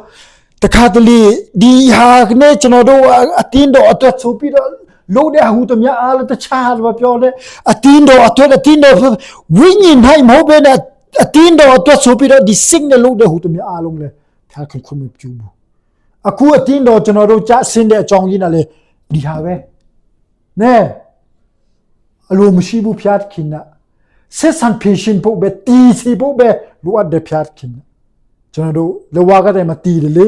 အဲ့ဒါကကျွန်တော်တို့အတိညာဏ်ထဲမှာတီးတယ်ဒါပေမဲ့အဲ့ဒီတကူကကျွန်တော်တို့အထက်မဝိညာဉ်ထဲနဲ့မယူလာတဲ့အချိန်ကြတော့ကျွန်တော်တို့အပေါ်ယံပဲတီးတာပေါ့နော်အပေါ်ယံနဲ့လို့တီးပြီးတော့တကယ်မတီးခိုင်းဘူးဟိုတနေ့ကျွန်တော်ပြောတယ်အမကလက်စစ်ဘူဒီကိုရှောလူကသူကယူပြီးတော့ဖျားခင်ကိုရစ်ပူစောဖို့နော်ကောင်းတယ်မလားအဲ့ဒီသူစုပြိုးတဲ့တွားဒီကိုဖန်ပြီးတော့ဖျားခင်အတွက်ဒီထဲပဲစိတ်ထဲဖျားခင်အတွက်လုံးအတင်းတော်ထဲမှာကိုင်းကနာမှာတော့ရတယ်အတင်းတော်ထဲမှာတော့မရဘူးဖျားခင်စိတ်တော်မှမတွေ့တာလေနော်အကြောင်းကျွန်တော်တို့တဘောပေါ်ဖို့အလုပ်တယ်လေအဲ့ဒါတီးရက်တိုင်းကိုလုပ်တည်တယ်ဒါပေမဲ့ကျွန်တော်တို့ကကျေးဇူးတော်ကြောင့်ဝိညာဉ်၌ကိုတဘောပေါက်တဲ့ချိန်ကြတော့ဒီထဲနဲ့လှုပ်လာတဲ့ချိန်မှာကျွန်တော်တို့ဖြည်းဖြည်းနဲ့ခန္ဓာကိုယ်ထဲမှာစီးဆင်းလာတယ်အချိန်မှာဖျားခင်နဲ့ကျွန်တော်တို့ကိုတဘောကျွန်တော်တို့ရဲ့အသက်တာကဒီအတွေ့အကြုံနဲ့မဟုတ်တော့ဘဲနဲ့ဝိညာဉ်၌ဒီမှာဖြည်းဖြည်းသူကဒီရလိုက်သွားတယ်လေဒါပေမဲ့ဒီရတဲ့ဝိညာဉ်နဲ့ဒီဖက်စီးဆင်းတဲ့အချိန်မှာဖျားခင်အတွက်ဖြစ်သွားတယ်အဲ့ဒါမတူဘူးနဲ့ဒီရနဲ့လည်းလုံးတာပဲဖျားခင်အတွက်ဒီရနဲ့လုံးတယ်မတူဘူးအဲ့ဒီရနဲ့ပဲဖျားခင်နဲ့ဝမ်းတာကြိုက်တာပေါ့အဲ့ဒါဆိုတာတဘောပေါက်ဖို့အကြောင်းဒီအခုနယောဂအားလုံးကဘယ်မှာ king on တယ်လဲဆိုတော့ကျွန်တော်အတူအသားပါပဲ ဒီအတွေ့အကြုံကိုဖေရှင်းပြီးမှပဲတတ်တော်ထဲမှာကျွန်တော်တို့ကဝင်ခွင့်ရတတ်တော်ဆိုလို့ပြောတဲ့ချိန်မှာဒီမှာဒီအတင်းတော်ထဲနဲ့တခြားနေရာမှာပြောတာမဟုတ်ဘူးအမှန်တော့လေဝါကတိုင်မှာဒီယဟေဘရဲခန်းကြီး73ညအငယ်7ထဲမှာထိုတုံနဲ့အညီယေရှုဒီမိမိအတွေ့အဖြစ်လူများကိုစင်ကြယ်စီချင်းငါမြုပ်တကားဖြစ်၌အတေခံတော်မူ၏တဲ့တို့ဖြစ်၍ငါတို့ဒီစခန်းအပြင်ဖက်အထံတော်တို့ထွက်သွား၍ထိုခင်နဲ့အတူကဲ့ရဲ့အချင်းကိုခံရကြကုန်အံ့လို့ပြောတယ်ယေရှုခရစ်တော်အတေခံတဲ့နေရာလေဝါကတိုင်မှာပဲကျွန်တော်တို့ခုနလူဟောင်းပေါ့နော်တွားပြီးတော့ယေရှုခရစ်တော်နဲ့အတေခံပြီးတော့လူတွေရဲ့ကဲ့ရဲ့အချင်းလူဆိုတော့လေဝါကတိုင်ဘူးသူမကြိုက်ဘူးနဲ့ဖခင်ယေရှုခရစ်တော်လောကမှာမွေးဖွားတဲ့အချိန်မှာလူအများကြီးခုကျင်းပကြတယ်မလားမွေးဖွားခြင်းဒါပေမဲ့သူကြီးပြင်းလာတဲ့အချိန်မှာနာဇရက်မြို့မှာကြီးပြင်းလာတယ်ဒီနာဇရက်မြို့သားယေရှုဆိုလူတွေတာချင်းသေးတယ်နောက်အဲ့ဒီချိန်ပြီးတော့အဲ့ဒီနာဇရက်အနေလာတဲ့အချိန်မှာဟောစနာဆိုပြီးတော့သူတို့ကအဲ့ဒီအရွက်ဒီကိုအလုပ်ဆက်ပြီးတော့သူတို့ကဟောစနာဆိုပြီးတော့သူတို့ဂျိုးဆိုကြတယ်မလားဒါမှမဟုတ်ဆုံးဖြစ်တဲ့ဒီကောလကတာဖြစ်တဲ့ကာလဗာရီဖြစ်တဲ့ခုနတတ်အပင်ဖက်မှာနော်လေဝါကတဲ့ဥကောင်းခွန်းရက်မော်နော်အဲ့ဒီနေရာရောက်တဲ့ချိန်မှာဘယ်သူမှမကြည့်တော့ဘူးအဲ့ဒါကျွန်တော်တို့ကတကယ်ခရစ်တော်ရဲ့လေဝါကတဲ့ကိုထမ်းတယ်ဆိုတော့လူတွေရဲ့ကြိုက်မှာမဟုတ်တော့ဘူးလူတွေရဲ့ညင်းပယ်ခြင်းလူတွေရဲ့တထွေးခြင်းအဲ့ဒီနေရာကိုပဲကျွန်တော်တို့ကိုဖျားခင်ထွက်ခိုင်းတယ်နဲခုနဒီမှာပဲလေဝါကတိုင်မှာပဲခရစ်တော်အကုန်လုံးကရစ်ပူစော်လိုက်တဲ့ချိန်မှာခုနအပြစ်အားလုံးကိုစီကြောတာလေဒီအပင်တတ်အပင်ဖက်မှာပဲကျွန်တော်တို့အဲ့ဒီမှာပဲဒီမှာဟေပြေးပါကြတော့တတ်စခန်းအပင်ဖက်အထံတော်တို့ထွက်သွားရွေးတဲ့ထိုကိနေတူကဲရဲ့ချင်းကိုခံကြကုန်အံလို့ပြောတယ်အဲ့ဒီတတ်ပြောတယ်မဒီအတင်းတော်နဲ့ထွက်သွားတာမဟုတ်ဘူးကျွန်တော်တို့ခရစ်တော်ရဲ့လေဝါကတိုင်ခရစ်တော်တည်တဲ့နေရာမှာကျွန်တော်တို့လည်းခရစ်တော်နဲ့အတူအတေခံခြင်းနော်အမှအဲ့ဒီတေခံခြင်းလို့ပြောတဲ့အချိန်မှာကျွန်တော်တို့ကကိုကလေဝါကတိုင်မထမ်းတော်ဘူးလေကိုဟာကိုညင်းပေတယ်အော်ဒီဟာဇာတိပဲဒီဟာဝိညာဉ်ပဲဆိုတာကျွန်တော်တို့တေးချလေတဘောပေါက်ပြီးတော့ကျွန်တော်တို့ခွဲခြားစိတ်ဖြာတဲ့ချိန်မှာကျွန်တော်တို့ခရစ်တော်လေဝါကတိုင်ထမ်းတာဖြစ်တယ်အဲ့ဒီညင်းပေခြင်းဘောအဓိကနော်အဲ့တော့ကျွန်တော်တို့ရွေးချယ်ခြင်းအဲ့ဒါကြောင့်ကျွန်တော်တို့အသက်တာဒီမှာဒီခန္ဓာဒီခန္ဓာကိုယ်ထဲမှာရှိတဲ့စာတနာချတော့ဒီကနေအသွင်ဖက်ကိုတွားတယ်။နဲဒီဟာကဖျားခင်ကျွန်တော်တို့လုပ်တဲ့ဟူတည်းအားလုံးအတီးဖြစ်တယ်ဆိုတာသဘောပေါက်ပြီးသား။ဒီမှာဝိညာဉ်ထိုက်ရှိတော့ဖျားကကျတော့ကျွန်တော်အထဲကနေအပြင်ဖက်ကိုပဲပုံစံပြောင်းလဲပေးတယ်ကျွန်တော်တို့ကို။အဲဒီပုံစံပြောင်းလဲခြင်းလေဒီတိုင်းနေတဲ့ဟာမဟုတ်ဘူး။အမှန်တော့ကျွန်တော်တို့ကခုနလိုဝါကတိုင်ထန်ချင်းကိုရဲ့စိတ်ကြိုက်တဲ့ဟာ just ရှိတယ်မလားကိုစီကျွန်တော်တို့ကြိုက်တဲ့ဟာဒီညီကိုတွေစုဝေးတဲ့နေရာအထဲမှာမလာမဲနဲ့အင်မအေးစင်ဟတ်ပြီးတော့ခွေချင်းတယ်လေအဲ့ဒါအရာဒီအားလုံးကကျွန်တော်တို့ဝိညာဉ်ထဲနဲ့ဖြည်းကျွန်တော်တို့ကိုစိတ်ကျွန်တော်တို့မလုပ်နိုင်ဘူးမလားခရစ်တော်ဒီတင်တို့အထင်၌ရှိတော်မူခြင်းကိုခန္ဓာဒီအဖြစ်ကြောင့်အတည်ဖြစ်တော်လေဝိညာဉ်မူကားဖြောင်းမခြင်းကြောင့်အသက်ဖြစ်၏တဲ့ထိုမြမကယေရှုကိုတေခြင်းမှထမြောက်စေတော်မူသောဖျားဝိညာဉ်တော်ဒီတင်တို့အထင်၌ကင်းဝတ်တော်မူခြင်းခရစ်တော်ကိုတေခြင်းမှထမြောက်စေတော်မူသောဖျားဒီတင်တို့အထင်၌ကင်းဝတ်တော်မိမိဝိညာဉ်တော်အဖြစ်တည်တတ်သောတင်တို့ဤကိုခန္ဓာများကိုလည်းအသက်ပေးတော်မူမည်တဲ့အခုနတည်တတ်သောကိုခန္ဓာလို့ပြောတာကဒီဟာပဲစိတ်နဲ့ကျွန်တော်တို့စိတ်နဲ့ဒီခန္ဓာကိုပေါ့နော်ဒီထဲနဲ့ပဲအသက်ပေးလာမှာဖြစ်တယ်ခုကျွန်တော်တို့အသက်ရပြီလားဆိုတော့ဒီမှာရပြီလေဒီအသက်ကိုပြန်ဖျားခင်ပေးခြင်းလား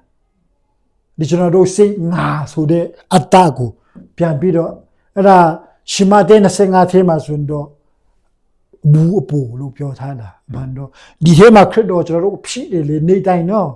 ဒါပေမဲ့ဒီထဲရတဲ့တစင်စိတ်ထဲမှာကျွန်တော်တို့ဖြိလိုက်တဲ့ချိန်မှာဘူးအပေါ်ဖြိသွားတယ်အဲ့ဒီဘူးအပေါ်ဖြိတဲ့လူတွေကိုပဲအဲ့ဒီမင်္ဂလာဆောင်ဝန်ထဲမှာဝန်ခွင့်ရှိတယ်ဆိုတာကိုတွေ့ရတယ်အကြောင်းကျွန်တော်တို့ကနေတိုင်းဖြိချင်းခံနေရတာဖြစ်တယ်အကြောင်းကျွန်တော်တို့နီလန်ဖျားခင်ဘလို့ချင်းတယ်လဲဆိုတီးသွားပြီကိုကျွန်တော်တို့ဒီထက်နဲ့ကျွန်တော်အသက်တေခံချင်တာကယေရှုခရစ်တော်ကတည်တယ်မလားတည်ပြီးတော့သုံးရမြောက်သောနေ့မှာသူပြန်ရှင်ပြန်ထမြောက်တယ်တည်တဲ့အချိန်မှာဒီယေရှုခရစ်တော်တည်တယ်လုံးတည်တယ်မလားပြန်ထားတဲ့အချိန်မှာအဲ့ဒီအရင်ကအသက်တော်ပြန်ထားတယ်လားပဲအသက်ဖြစ်တယ်လေအဲ့ဒီအတီချင်းလောကထဲမှာဖခင်လေတီချင်းအဆုံးတဲ့ချိန်မှာလူဟောင်းအားလုံးကိုယေရှုခရစ်တော်အဆုံးတတ်တယ်မလားဒီမှာပြန်ချင်းပြန်ထမြောက်တဲ့ချိန်မှာကျွန်တော်တို့ရတယ်လို့ပဲဒီကဖခင်တဲ့ပဲပြန်ပေးတာယေရှုခရစ်တော်လေတဘောပေါလားဒါဆိုတော့သူကဘုံတော်ကိုရောက်ဘုံတော်ရတယ်လေဒါဆိုတော့ကျွန်တော်တို့မရနိုင်ဘူးလားဒီတက်ထဲပဲကိုယ့်အကူကိုကြိုးစားလို့မဟုတ်ဘူးယေရှုခရစ်တော်အသက်ပေးတဲ့အသက်ဝိညာဉ်ကိုပဲကျွန်တော်တို့ကိုလည်းပေးတာတဘောပေါက်ဖို့ကြောင့်တခါတလေကျွန်တော်တို့ဒီစိတ်နဲ့အုပ်ချင်းခံတဲ့ချိန်မှာဖခင်အသက်ကိုမရှင်ထွက်နိုင်တဲ့အမှန်တော့အကြောင်းဖခင်ပေးတာကအခုမတန်မရှင်းတယ်အခုအဲ့ဒါကြောင့်ကျွန်တော်တို့ယေရှုခရစ်တော်ဖခင်ဖြစ်ပြီမဲ့လေလူသားအနေနဲ့အသက်ရှင်နေမလားအဲ့ဒီအသက်ရှင်နေအားလုံးကိုလည်းခုကျွန်တော်တို့တင်ပေးတယ်အဲ့ဒီဟာကအဲ့ဒီမွေးဖွားကလေးကလည်းဝါကတိုင်းဒီမရှိတဲ့ဟာလေအလကားမဟုတ်ဘူးကျွန်တော်တို့အသက်တာပဲဘယ်လိုအသက်ရှင်ရမလဲသူဘယ်လိုအောင်မြင်သွားတယ်လဲဆိုတဲ့ဟာနော်အဲ့ဒီချင်းပြင်းတော့ရှင်ပြန်ထမြောက်တော့အသက်လေအဲ့ဒီအသက်အများကြီးရှိတယ်မဟုတ်အများကြီးမပြောဘူးခရစ်တော်မွေးဖွားလာတဲ့လဝါကတိုင်မှာအသက်ရှင်တဲ့အသက်နဲ့ရှင်ပြန်ထမြောက်တဲ့အသက်ဟာအဲ့ဒီအားလုံးပေါင်းပြီးတော့ကျွန်တော်တို့ဝိညာဉ်ထဲမှာထည့်ပေးတာအဲ့ဒါကြောင့်ကျွန်တော်လောကကိုရင်ဆိုင်တဲ့အရာကသူကိုယ်တိုင်ခံပြီးတဲ့အရာကိုကျွန်တော်တို့အထဲမှာထည့်ပေးပြီးသားဖြစ်တယ်နော်သူတွေထွေးတယ်မလားသူညင်ခံနိုင်တယ်မလားအဲ့ဒီဟာလည်းထည့်ပေးတယ်ဝိညာဉ်ထဲမှာအရာပေါင်းစုံထည့်ပေးတယ်အဲ့ဒီဝိညာဉ်ထဲမှာကျွန်တော်နားမလဲလို့တာဖြစ်တယ်ဥပမာကျွန်တော်ဖုန်းရှိတယ်ခုကျွန်တော်ကဒီမှာညီကိုတွေကိုနှုတ်ကပတ်တော်တင်ပြဖေကိုကျွန်တော်အသုံးပြုလို့ရတယ်မလားဒါပေမဲ့ညီကိုဒီညီမတွေအသုံးပြုလို့မရဘူးမလားအဲ့ဒါမသိသေးလို့ပဲတီးတဲ့ချိန်ကျတော့ကျွန်တော်လို့အသုံးပြုလို့ရတယ်ဆိုလို့ချင်းတာကဒီဖုန်းထဲမှာအကုန်လုံးဒီဟာဒီပါဝင်တယ်လို့အဲ့ဒီဝိညာဉ်တော်ကျွန်တော်တို့ရတဲ့ဝိညာဉ်တော်ထဲမှာအရာခတ်တင်ပါပြီးသားဖြစ်တယ်အဲ့ဒီအကူကျွန်တော်တို့တီးဖို့တီးလီဖျားခင်ကောင်းမြတ်ခြင်းနဲ့ခံစားလို့နေတယ်အခုလောကမှာအသက်ရှင်ဝမ်းနေကြတဲ့ညီကိုတွေအသက်တာမှာကျွန်တော်တို့ဝမ်းနေတယ်ဒုက္ခရောက်တဲ့ချိန်မှာနာညီသွားတယ်ဒီရတဲ့အားလုံးလည်းယေရှုခရစ်တော်ဖျက်ကျော်ပြီးသွားပြီဘယ်လိုဖျက်ကျော်တယ်လဲဆိုရင်တော့ तू ဟာ तू မလုပ်ဘူးတဲ့အလိုတော်ကိုပဲဝန်ခံတယ်လို့ပြောတယ်။နဲ့ तू အဲ့ဒါကြောင့်ကျွန်တော်တို့ကြီးဆုံးကဒီလောကမှာအသက်ရှင်တဲ့ချိန်မှာကိုမဆုံးဖြတ်တော့ဘဲနဲ့ဘုရားခင်ဘာလို့ချင်းတယ်လဲဆိုတာကိုကျွန်တော်တို့လုံးရင်တော့ယေရှုခရစ်တော်ကြော်ထွားနိုင်တယ်ကျွန်တော်တို့လည်းကြော်ထွားနိုင်မှာဖြစ်တယ်။အဲ့ဒီဟာကိုကျွန်တော်တို့အထဲမှာထည့်ပေးတာကျွန်တော်လည်းမသိပါဘူးတဖြည်းဖြည်းချင်းနဲ့သဘောပေါက်တာကိုကျွန်တော်ပြန် share ပေးတာပေါ့နော်အကြောင်းကျွန်တော်တို့တက်တာတီးမှာဒီမှာအတက်ကြတဲ့ဟာကဒီထဲတဲ့စီစဉ်ပြတဲ့ဖြည်းဖြည်းတရားဖြတ်ချင်တော့ဝမ်းမြောက်ဖွယ်ဖြစ်တဲ့ဖြတ်ချင်တာဒီနေ့ပြောမှဆိုတော့ဒီအတင်းတော်တီဆောက်ဖို့ကဒီဟာနဲ့အခုကျွန်တော်တို့ဆောက်တယ်နဲဒီဟာနဲ့ဒီတစ်ခုနဲ့ကျွန်တော်တို့ဆောက်တယ်ဒီဟာဒီကိုယ်အားလုံးဒီကိုင်းကနာမှာရှိတဲ့ဒီအသေးကြတဲ့လူအားလုံးကဒီဟာနဲ့အကုန်လုံးယောခရစ်တော်ရဲ့ဝိညာဉ်အားဖြစ်ဒီအသက်နဲ့အကုန်လုံးပြောင်းဝင်ပြီးတဲ့အချိန်မှာအတင်းတော်ချီဆောင်ခြင်းဖြစ်လာမှာဖြစ်တယ်တို့တနည်းပေါ့နော်အကြောင်းကျွန်တော်တို့အသက်တာကဒီဟာကိုဖြည့်ရှင်းဖို့အခုနှုတ်ပတ်တော်နဲ့အမြဲတမ်းဖြည့်ရှင်းပေးတာဖြစ်တယ်အဲ့တော့ကျွန်တော်တို့ရဲ့သက်တာကဒီအတင်းတော်ထဲမှာအရင်တော့ကလုပ်တယ်မလားညီမတွေလည်းအပေကန်ချင်းအမျိုးနဲ့လုပ်တယ်ဒါပေမဲ့ဖျားခင်စိတ်တော်နဲ့တခုမှမတွေ့ဘူးဆိုတွေ့ရတယ်ဒါပေမဲ့ယေရှုတော်ပဲဒီဟာဖျားခင်ခွင့်ပြုတယ်နဲ ပူပြီးတော့ဒီဟာဒီလုံးပဲအော်ဒီဟာဖျားခင်မကြိုက်ဘူးဒီဟာကြိုက်တယ်ဆိုတာသဘောပေါက်ဖို့ပဲဒါပဲအတွေ့အတာနဲ့ဟူတမျှအားလုံးဖျားခင်ကလုံးဝခွင့်မပြုဘူးဆိုတာကိုအတင်းတော်ထဲမှာဆိုလိုချင်တာကခုနအတင်းတော်ထဲမှာကြည့်တဲ့အချိန်မှာအတရေတွင်းချင်းနော်အဲ့အညစ်အကြေးတင်ချင်းပထမနော်အညစ်အကြေးတင်ချင်းအရေတွင်းချင်းအဲ့ဒီဟာအားလုံးကိုအကုန်လုံးတက်ရှိပြီးမှာပဲဖျားခင်ကသူ့ကိုစက်ကတ်ဖို့ဆက်တာဖို့ဖျားဘုံတော်နဲ့ပြည်စုံတော့အတင်းတော်ဖြစ်ဖို့ဖျားခင်ကစီကြောတာဖြစ်တယ်လေအခုကျွန်တော်တို့စီကြောတာအခုကျွန်တော်တို့နေတိုင်းစီကြောတယ်အခုနေတိုင်းအဲ့ဒီဟာဇာတိပဲအနောဆရာတခုကောင်းတာကဒီဝိညာဉ်ဒီယာကဝိညာဉ်နဲ့ဒီဝိညာဉ်ကခွဲခြားနိုင်တာကလူရဲ့ဝိညာဉ်ပဲလို့ပြောတယ်နဲ့လူဝိညာဉ်တော့မှကျွန်တော်တို့တစ်ခါတလေစိတ်တော့ဒီဟာစိတ်ဆိုတော့တီးနိုင်တယ်မလားဒါပေမဲ့နှုတ်ကပတ်တော်အကုန်လုံးအခြေဖြတ်နိုင်တယ်လို့ပြောတယ်ဟဲ့ပြေခန်းကြီးလေး20ထဲမှာလေကိုလုံးမြင်နိုင်တယ်တဲ့ဆိုလိုချင်တာကဝိညာဉ်တော်အဖြစ်ပဲအသက်ရှင်တော်အသက်အဖြစ်တဲ့ကျွန်ဒီဟာကဇာတိဒီဟာကအတွေ့အကြုံဆိုတာကိုအကုန်လုံးမြင်နိုင်တဲ့အချိန်မှာအော်ဒီဟာဖျားခင်မလို့ချင်ဘူးဆိုတာကတဘောပေါက်လာတယ်လေအဲ့ဒါကြောင့်အသစ်ကဘယ်လောက်ထိအရေးကြီးတယ်လဲဆိုတာကိုနှုတ်ကပတ်တော်ထဲမှာတွေ့ရတယ်။အဲသူတကွာဖတ်ပြီးတော့ကျွန်တော်ဒီကနေ့ကျွန်တော်ရဲ့အစီအစဉ်ကိုကျွန်တော်ဆုံးသက်ရအောင်နော်။ကဲဖိလိပ္ပိခန်းကြီး3ငယ်7မှာထိုသခင်ဒီခတ်သိမ်းသောအရာကိုပြီးမိမိအောင်၌နေချနိုင်တော်မူသော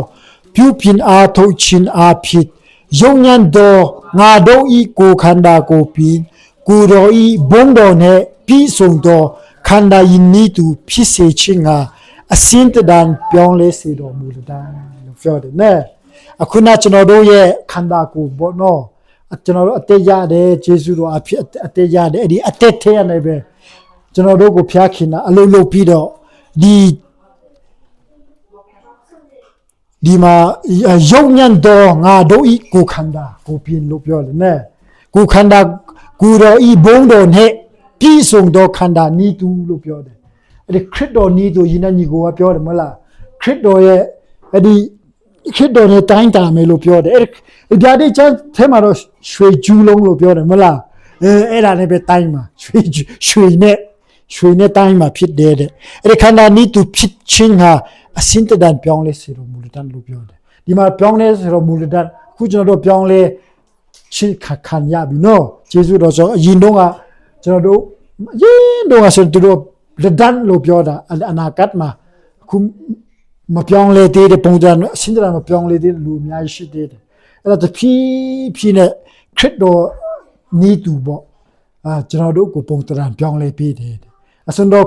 ခရစ်တော်ရဲ့ပုံတံအတိုင်းကျွန်တော်တို့ပန်ရတဲ့အချိန်မှာပဲအတင်းတော်ချီဆောင်ခြင်းရှိမယ်ဆိုတာကိုနှုတ်ကပတ်တော်ထဲမှာတွေ့ရတယ်အကြောင်းအစမှာအာဒံ